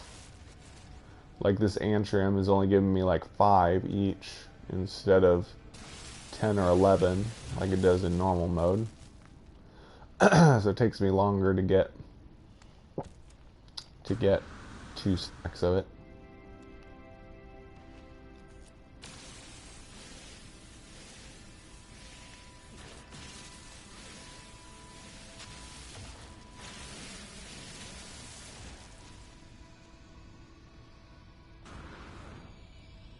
Yeah.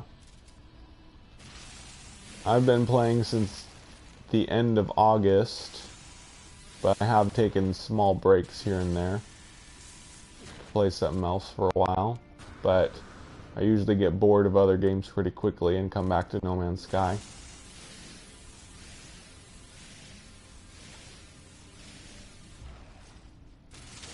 Yeah, I would definitely go ahead and buy a smaller freighter, Daniel.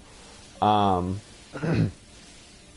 especially in, honestly, the freighter storage really doesn't matter anymore because you can have other ships in a freighter and store stuff in there, and it's much easier to access. The freighter storage itself is so difficult to get to, it's not really worth it. So you're better off just buying a freighter and then buying additional ships or using base storage instead of bothering with the freighter storage very much. Like, see, right now, I'm not making use of my freighter storage. I've got plenty of storage in my base storage, and well,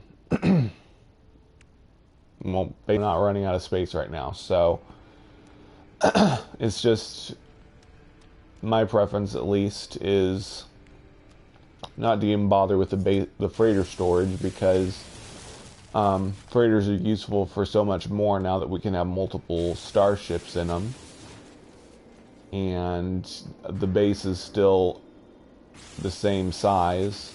The base inside of the freighter is the same size regardless of what your freighter storage is. Like a 19 slot freighter isn't going to have a smaller base than a 30 slot freighter.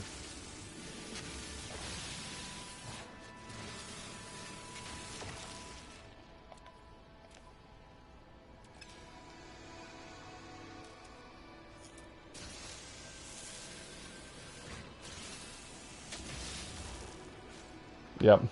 I tend to over-explain stuff. Just, I don't know. It's either I like hearing myself say it over and over, or I want to make sure everybody understands and I haven't been confusing. It's because I'm a teacher. I'm just used to teaching and reteaching until my middle school students get the idea.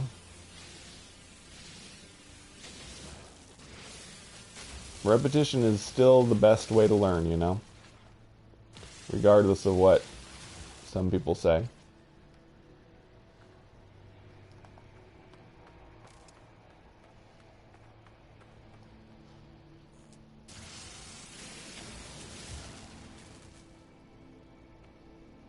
Yep. Yeah, I do that too, actually. In fact, I meant to.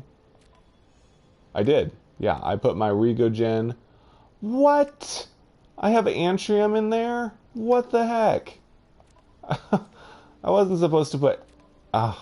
I'm farming Antrium right now, and I have Antrium. Well, thank you for saying that, because that was stupid. I'm farming Antrium. I have a bunch of Antrium in my Exocraft. So this isn't going to take as long after all, because I had some in storage. Glad you pointed that out.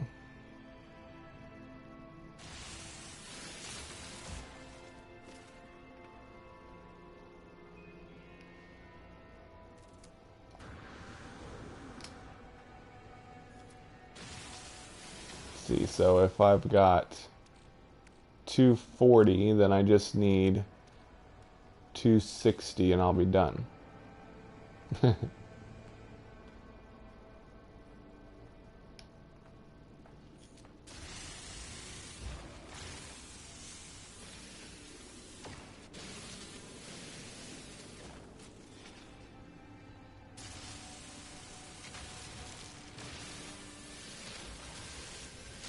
I'm a visual learner myself as well, which is why I like being able to teach people about the game while I'm playing it. Because if somebody asks a question and I'm able to demonstrate it, that's just my teaching technique.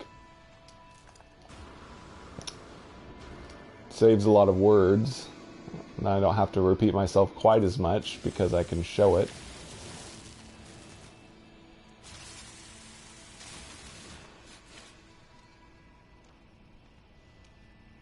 No, I don't. I didn't. I'm pretty sure I didn't store anything else. Well, I might have a little plutonium in my other one. I should probably check that.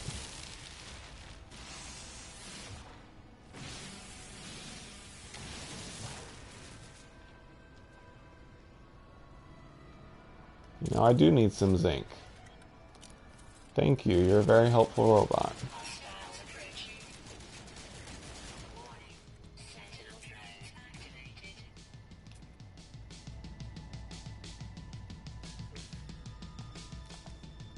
Oh, come on. Get over here. Don't make me chase after you.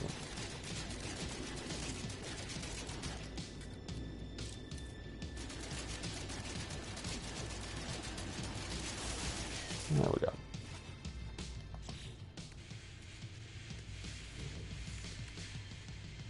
And that's enough. I got enough Antrium.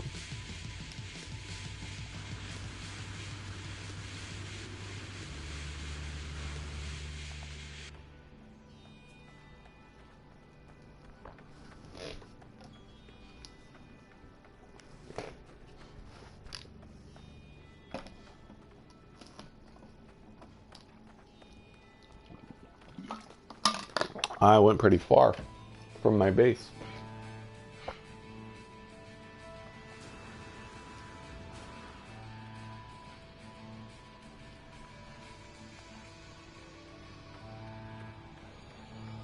Yeah, I know. I like to live life on the edge.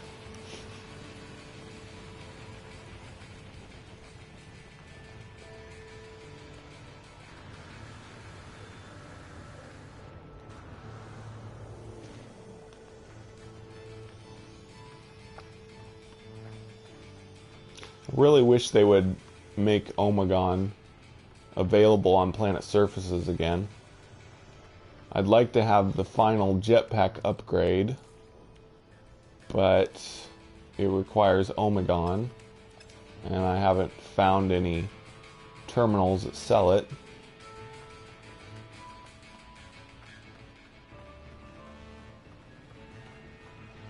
Wow, paid for? That's nice. How'd you get... Is that like vacation pay that you've saved up?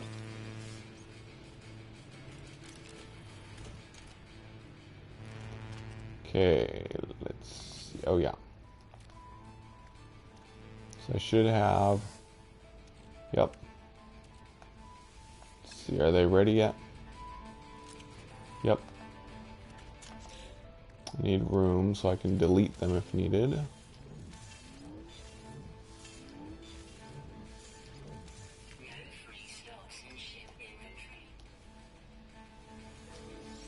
Good one. Good.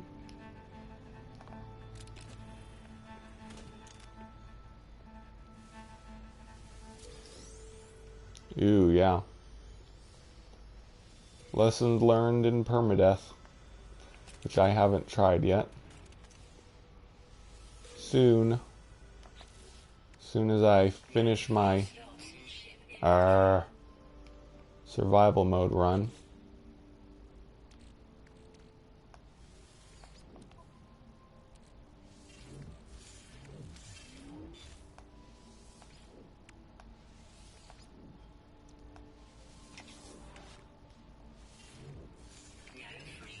Oh, come on.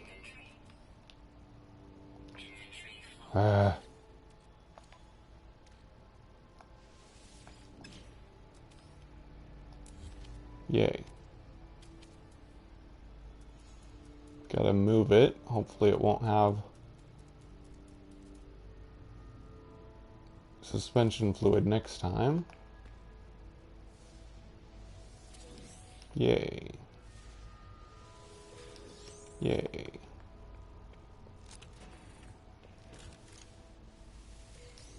Yay. We're getting close to getting them all. Nice. There was only one, I think, that was what I didn't want.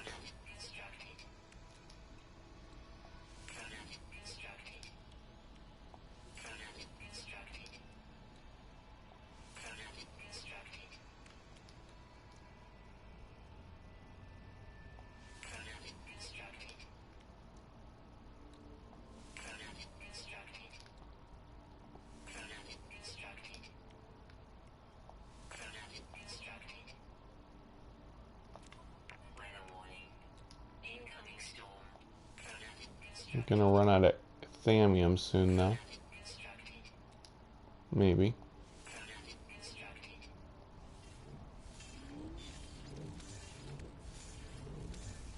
No hood?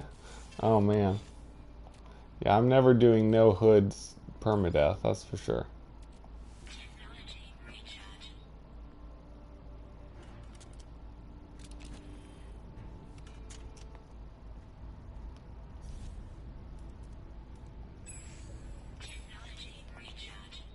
Okay, just need 2 dynamic resonators.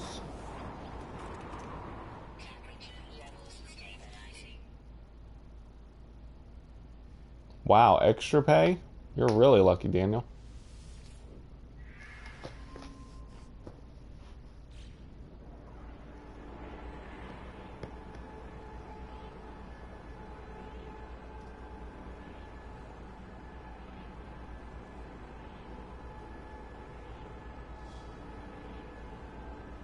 Wow. Yeah, that's definitely a challenge I'm not going to try. Of course, I used to say that about permadeath in general, that I wasn't going to try it, but now that I'm almost done with survival mode, I probably will.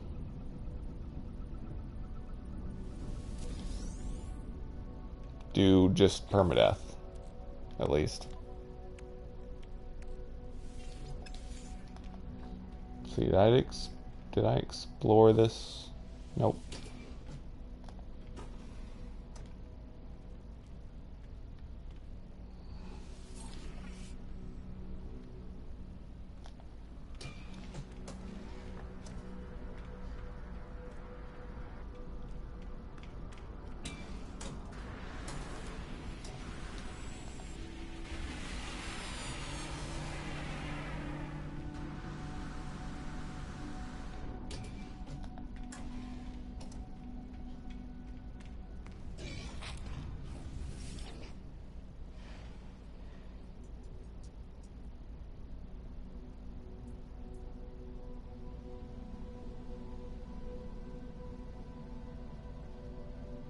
Wow.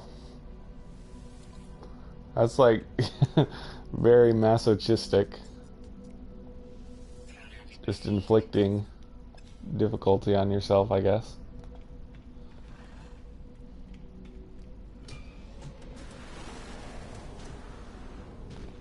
I'm gonna do permadeath, but I don't think I'll like it.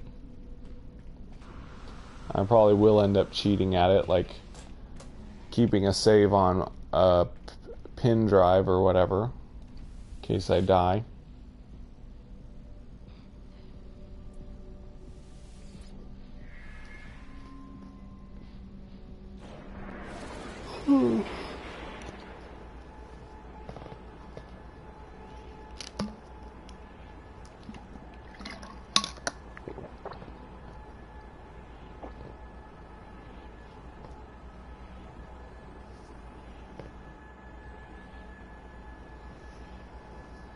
Do you still hear the announcements from the AI? Does it still say, you know, life support offline or whatever? Because if it doesn't even say anything to you, I mean, how could you... You'd have to keep checking your inventory constantly. That would be annoying.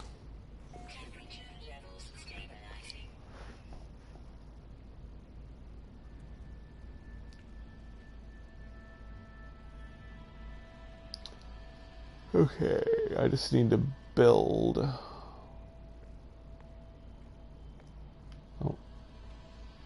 Oh yeah, I need the Korrizagen.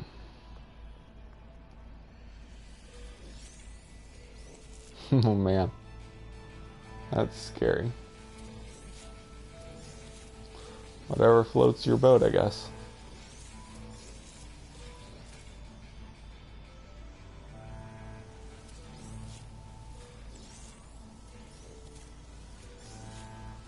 Whoa, he got through the center after doing a no hood one? Wow.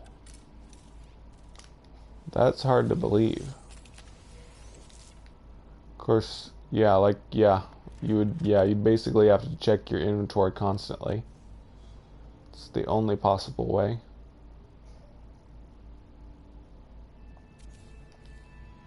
Okay, got that done. So we are ready for some more warping.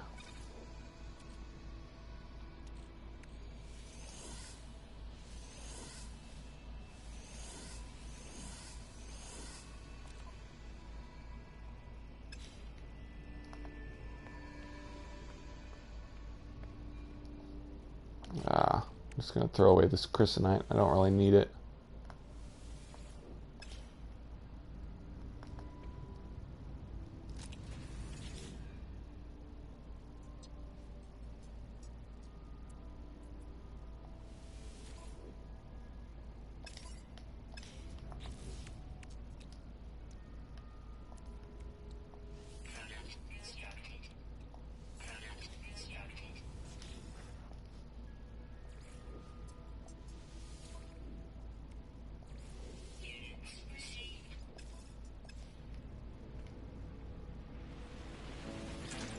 If I remember to buy dynamic resonators before I come back to my base, wouldn't have to go back and forth so much.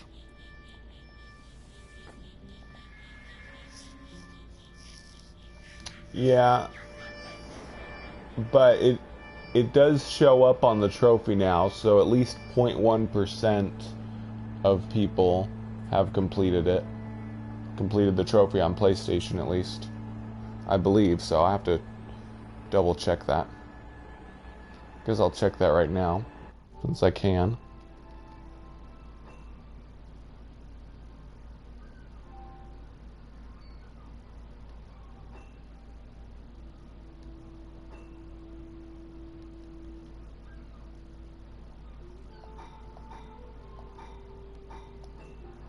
Yep, I just checked. The To Live Forever trophy has 0.1% of players that have completed it.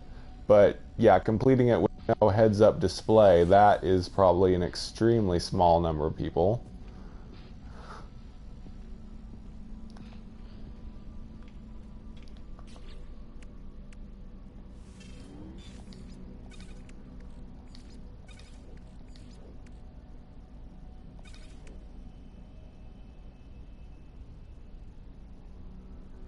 Yeah, it's definitely more than a dozen making it to the center in permadeath normally. I don't know about heads-up display, but 0.1% of players is definitely more than a dozen.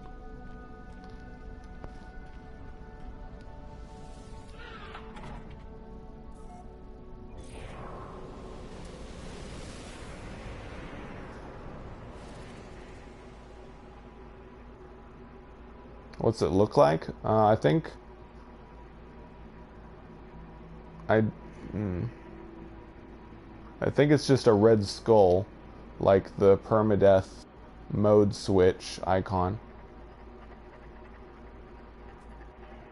I thought you just said a friend of yours made it to the center with no heads-up display, and Hello Games congratulated them, or was that Daniel that said that? Where was I? Okay.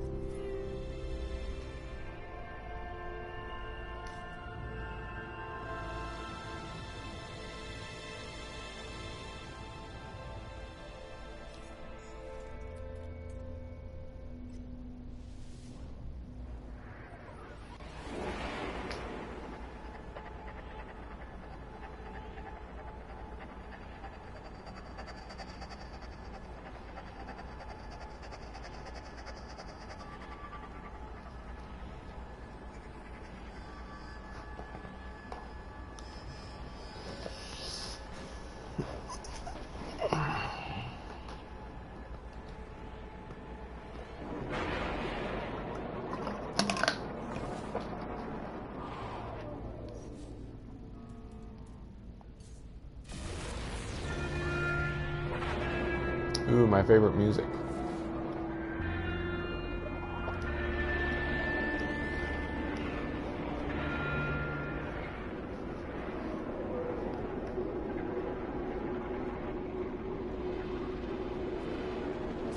Oh.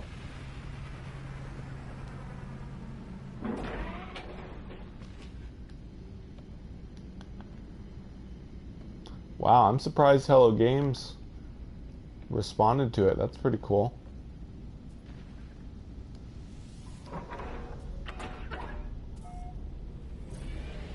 Sorry, I wasn't totally paying attention to what you all said, so I got a little confused there.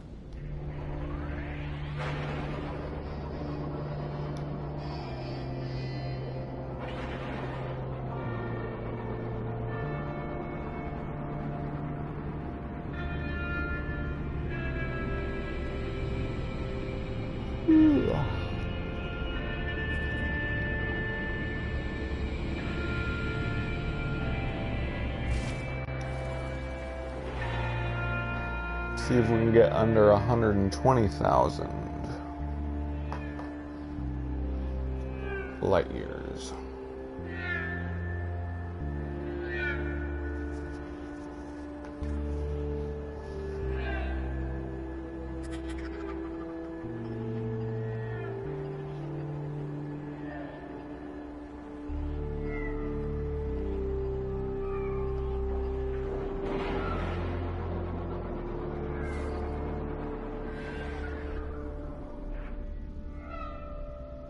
Hi, Gribble thanks for watching.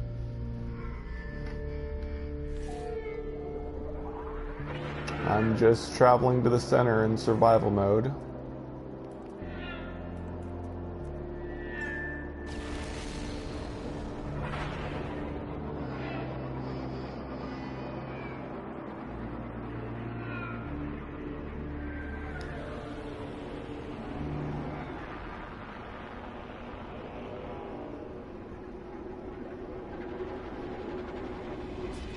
Which states would those be?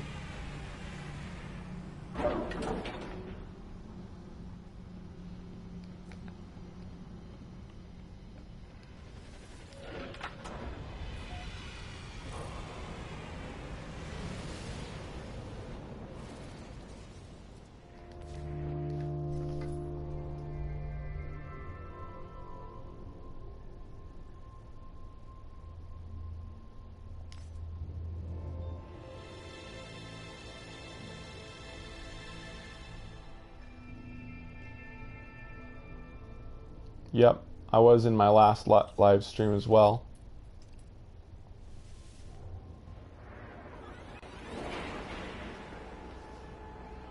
In fact, I'll be doing it all the way to the center.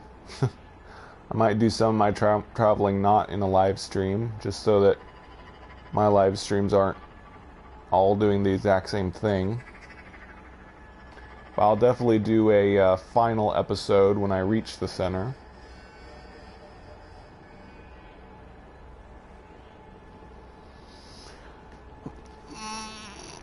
Yeah.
Yeah.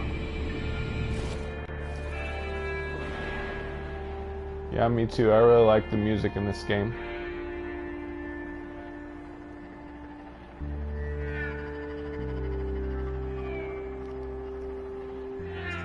Yep. I really like this trick, Gribble Grunger. Hope they don't patch it out in the next update, but like I said, I don't know how they would do that anyway.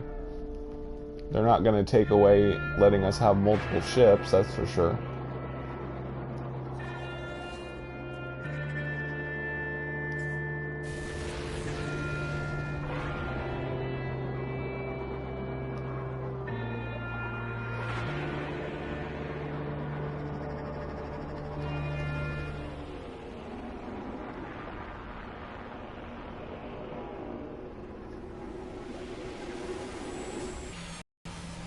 Yeah.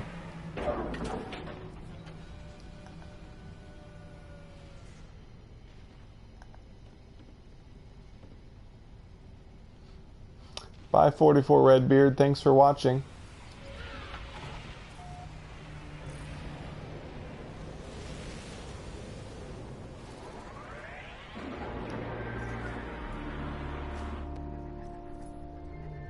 Let's see. I am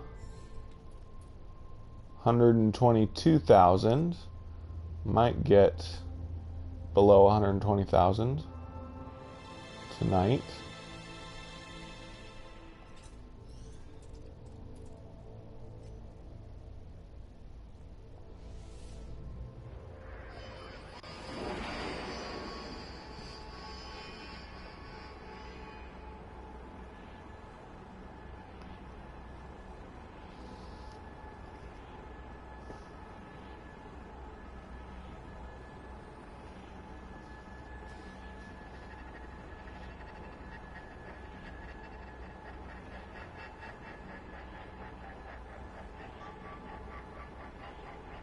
Also use it for the final push. I don't see why you wouldn't.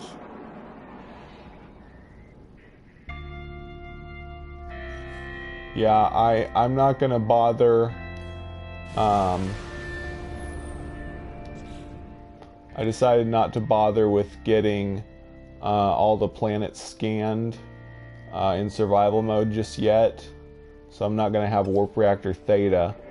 So I'm just going to keep using the black hole trick all the way there.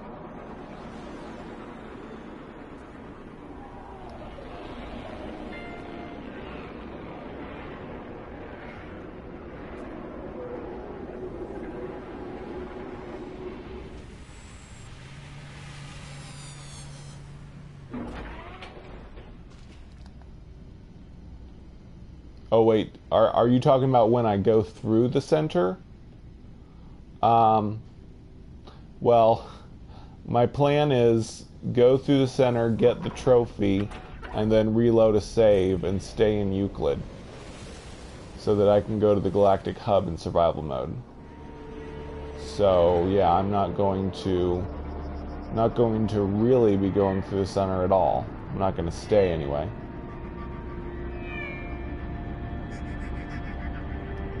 Kind of a double cheat to just get the trophy.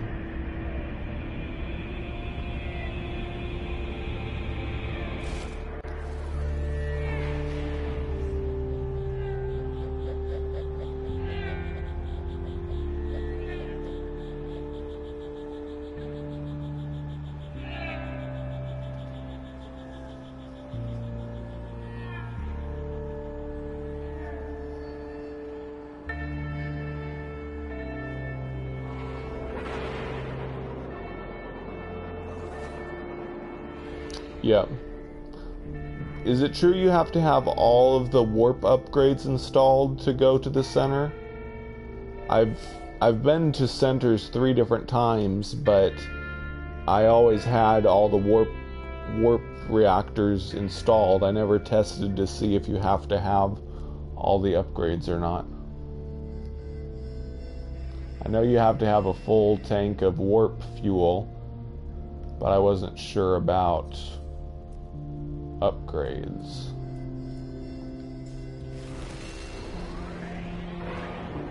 Wow, nice. Oh no, you lost all your save data? Yeah, I was in Hilbert on my very first save, and my save file got corrupted, and I had to start all over. Now I'm at the center of Hilbert again on a different save file, waiting for the next update. Then I might check out Calypso Galaxy.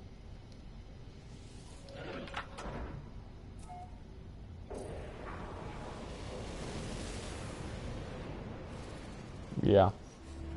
So if you did use a dummy ship, you might have to install warp upgrades into it. So you'd still have to repair those, or they'd just be damaged and you, I don't know, whatever. I guess you don't need to repair them in order to get your ship off the planet.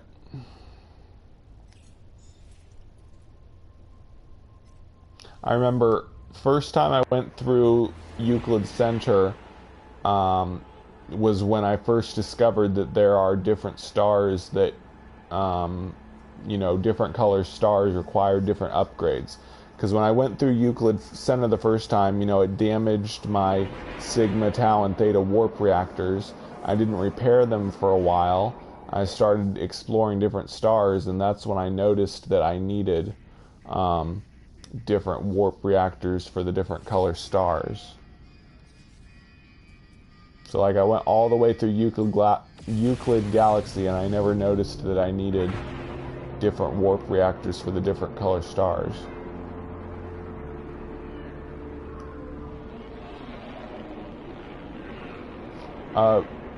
Are you talking about going through the center, Gribble Grunger? Did you go through the center of the galaxy with a ship without all of the upgrades?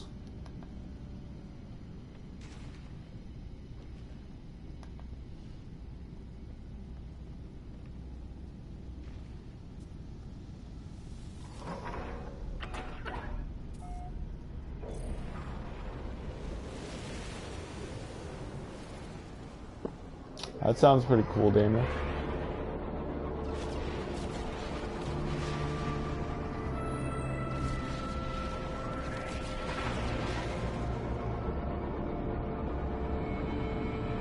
Nice.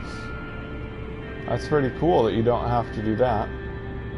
Yeah, they probably should do that because the center is like 6,000 light years away from the closest star, so it really should require all the upgrades, even though you can't technically travel that far even with them, but somehow you can. But you do have to have a full warp fuel tank, or whatever you call it.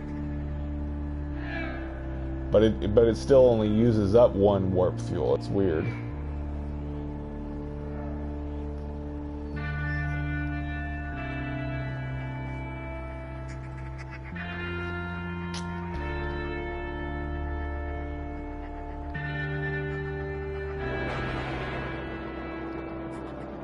Cool. Months. So you didn't use the black holes, Mr. King?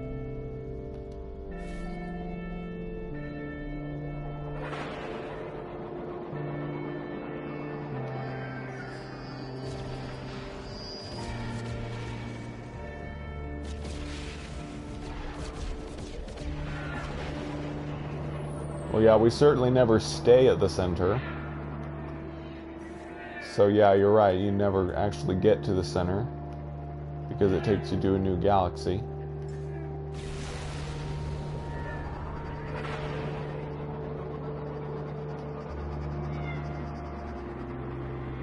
It'd be cool though if it was a galaxy within a galaxy.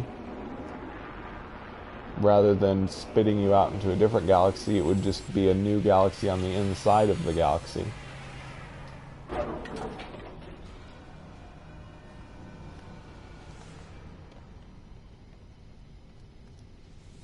Wow, that would take quite a lot of time, Daniel.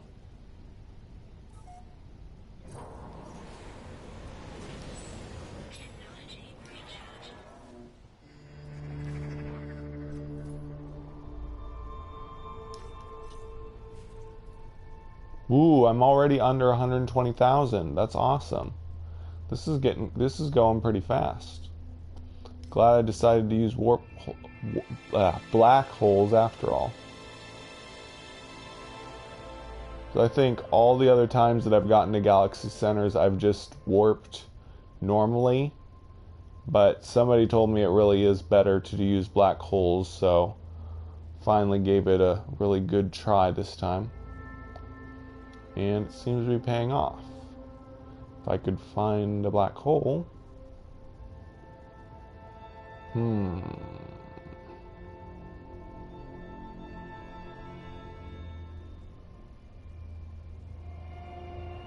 thought there was one in every star cluster. I don't see any. Where's the black holes? What the heck? Okay, we'll just go to this one right above me.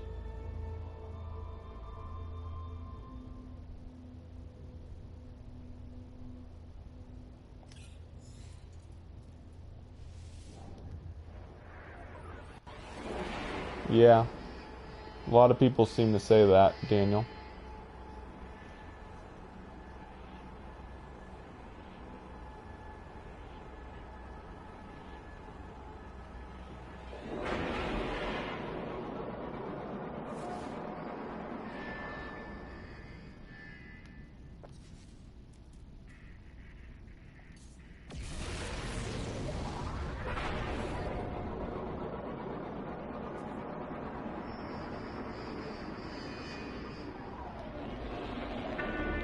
But really, if you, well, currently the speed of the pulse jets is only about light speed at best. Might even be a little below light speed. So it really would literally take you 100 years to get to the next star. So if they were going to allow us to travel from star to star without using a warp jump, they would have to introduce something much faster than pulse jet, because it would literally take you hundreds of actual years to get to the next star.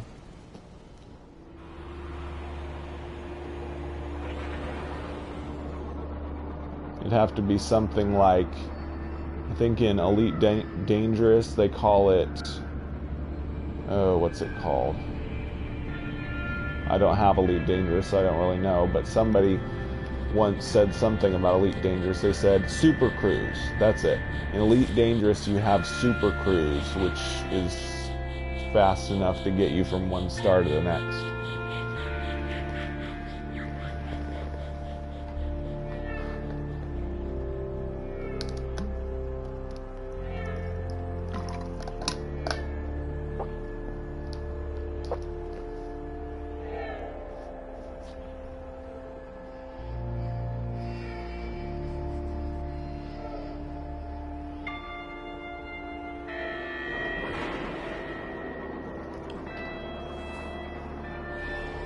Because if you're being realistic, you really do have to go faster than the speed of light to travel from one star to the next in a reasonable amount of time. Because they really are hundreds of light years apart. I think that's called permadeath, Gribblegrunger. I think they're planning on adding ambient mode, which is basically the demo mode that Sean Murray used, I think, where you could just jump from planet to planet at will as far as you want without any limits. Because even creative mode has limits how far you can warp, just like in the other modes. It's free, but it's still limited.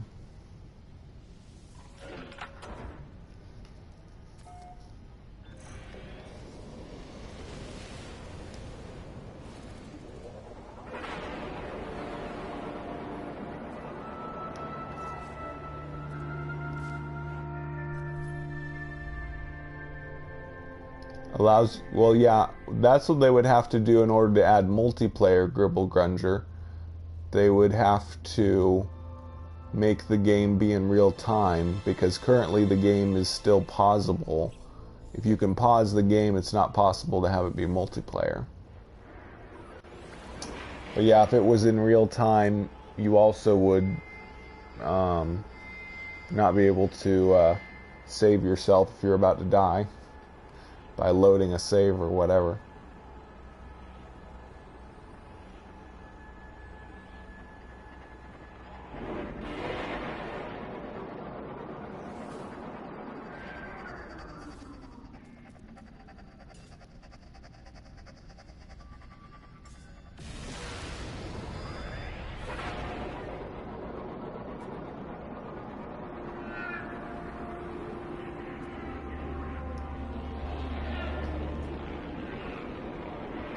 Yeah, that's another thing that's in the files from the Pathfinder update is external view and internal view voiceover messages. So I don't know if that's going to be ship third-person view or if it's going to be freighter third-person view. That would be really cool if you could pilot a freighter and you could have an external view and either move it around or just use that in battle mode when you're fighting using the freighter. If they add combat mechanics to it, basically you would have an external view of your freighter while you're in battle, and then you could fire missiles with certain buttons at certain targets and all that. But they'd have to make it so you can actually call your freighter during a space battle, which you currently can't do. That would be the only way to participate in battles with a freighter, I suppose.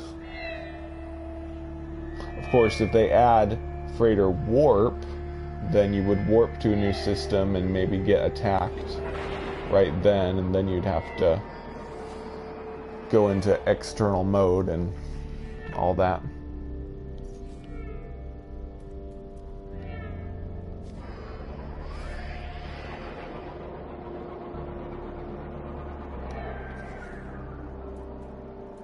Yeah, maybe, I don't know. They might add a character model, but we'll have to see.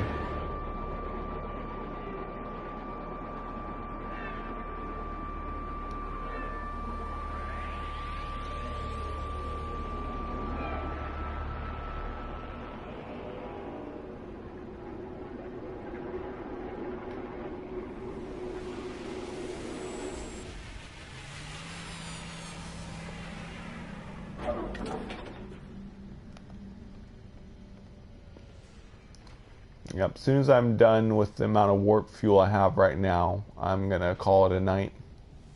I think I got 2 more warps to do.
Oh boy.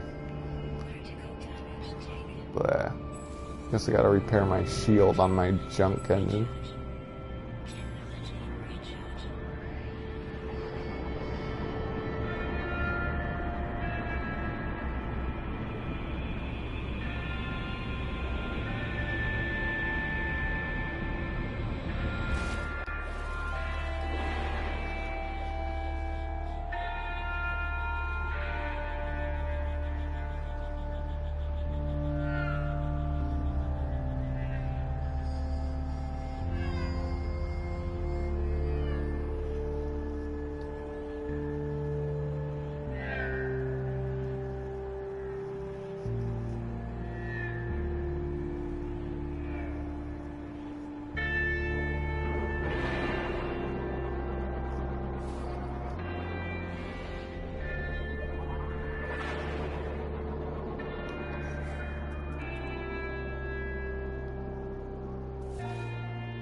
Oh, come on. What?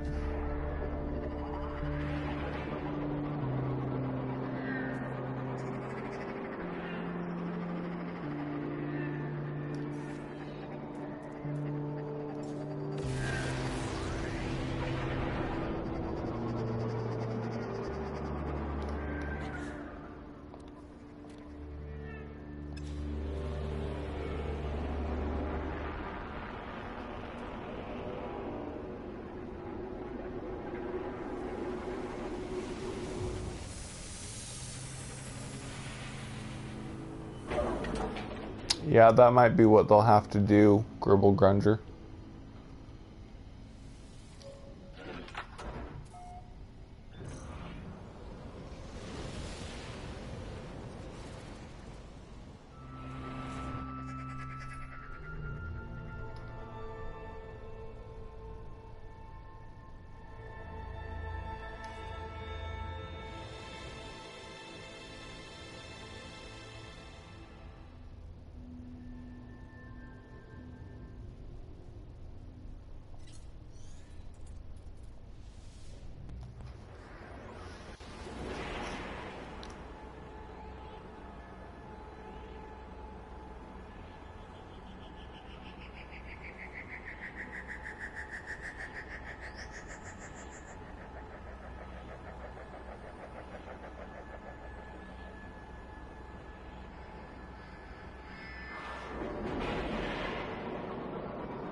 Okay, last black hole of the night.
Okay, let's see. I am now 112,000 light years from the center. So we're making progress. But that is going to be it for tonight, because I'm getting pretty sleepy. Whoops. All those perfect freighter landings, and I mess up on this one. Ooh, I made it into the center one. That's rare.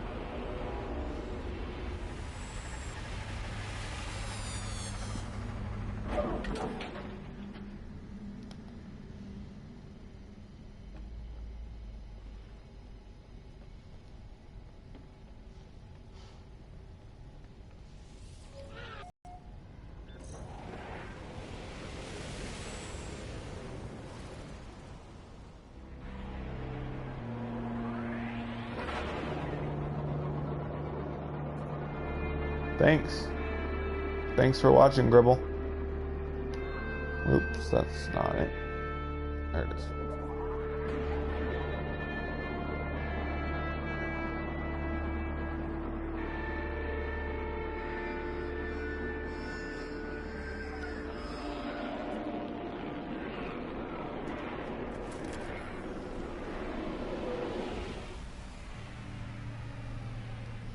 Okay, that's it for tonight. I got closer to the center and made some more warp cell machines at my base. I will catch you all in the next one. Thanks for watching.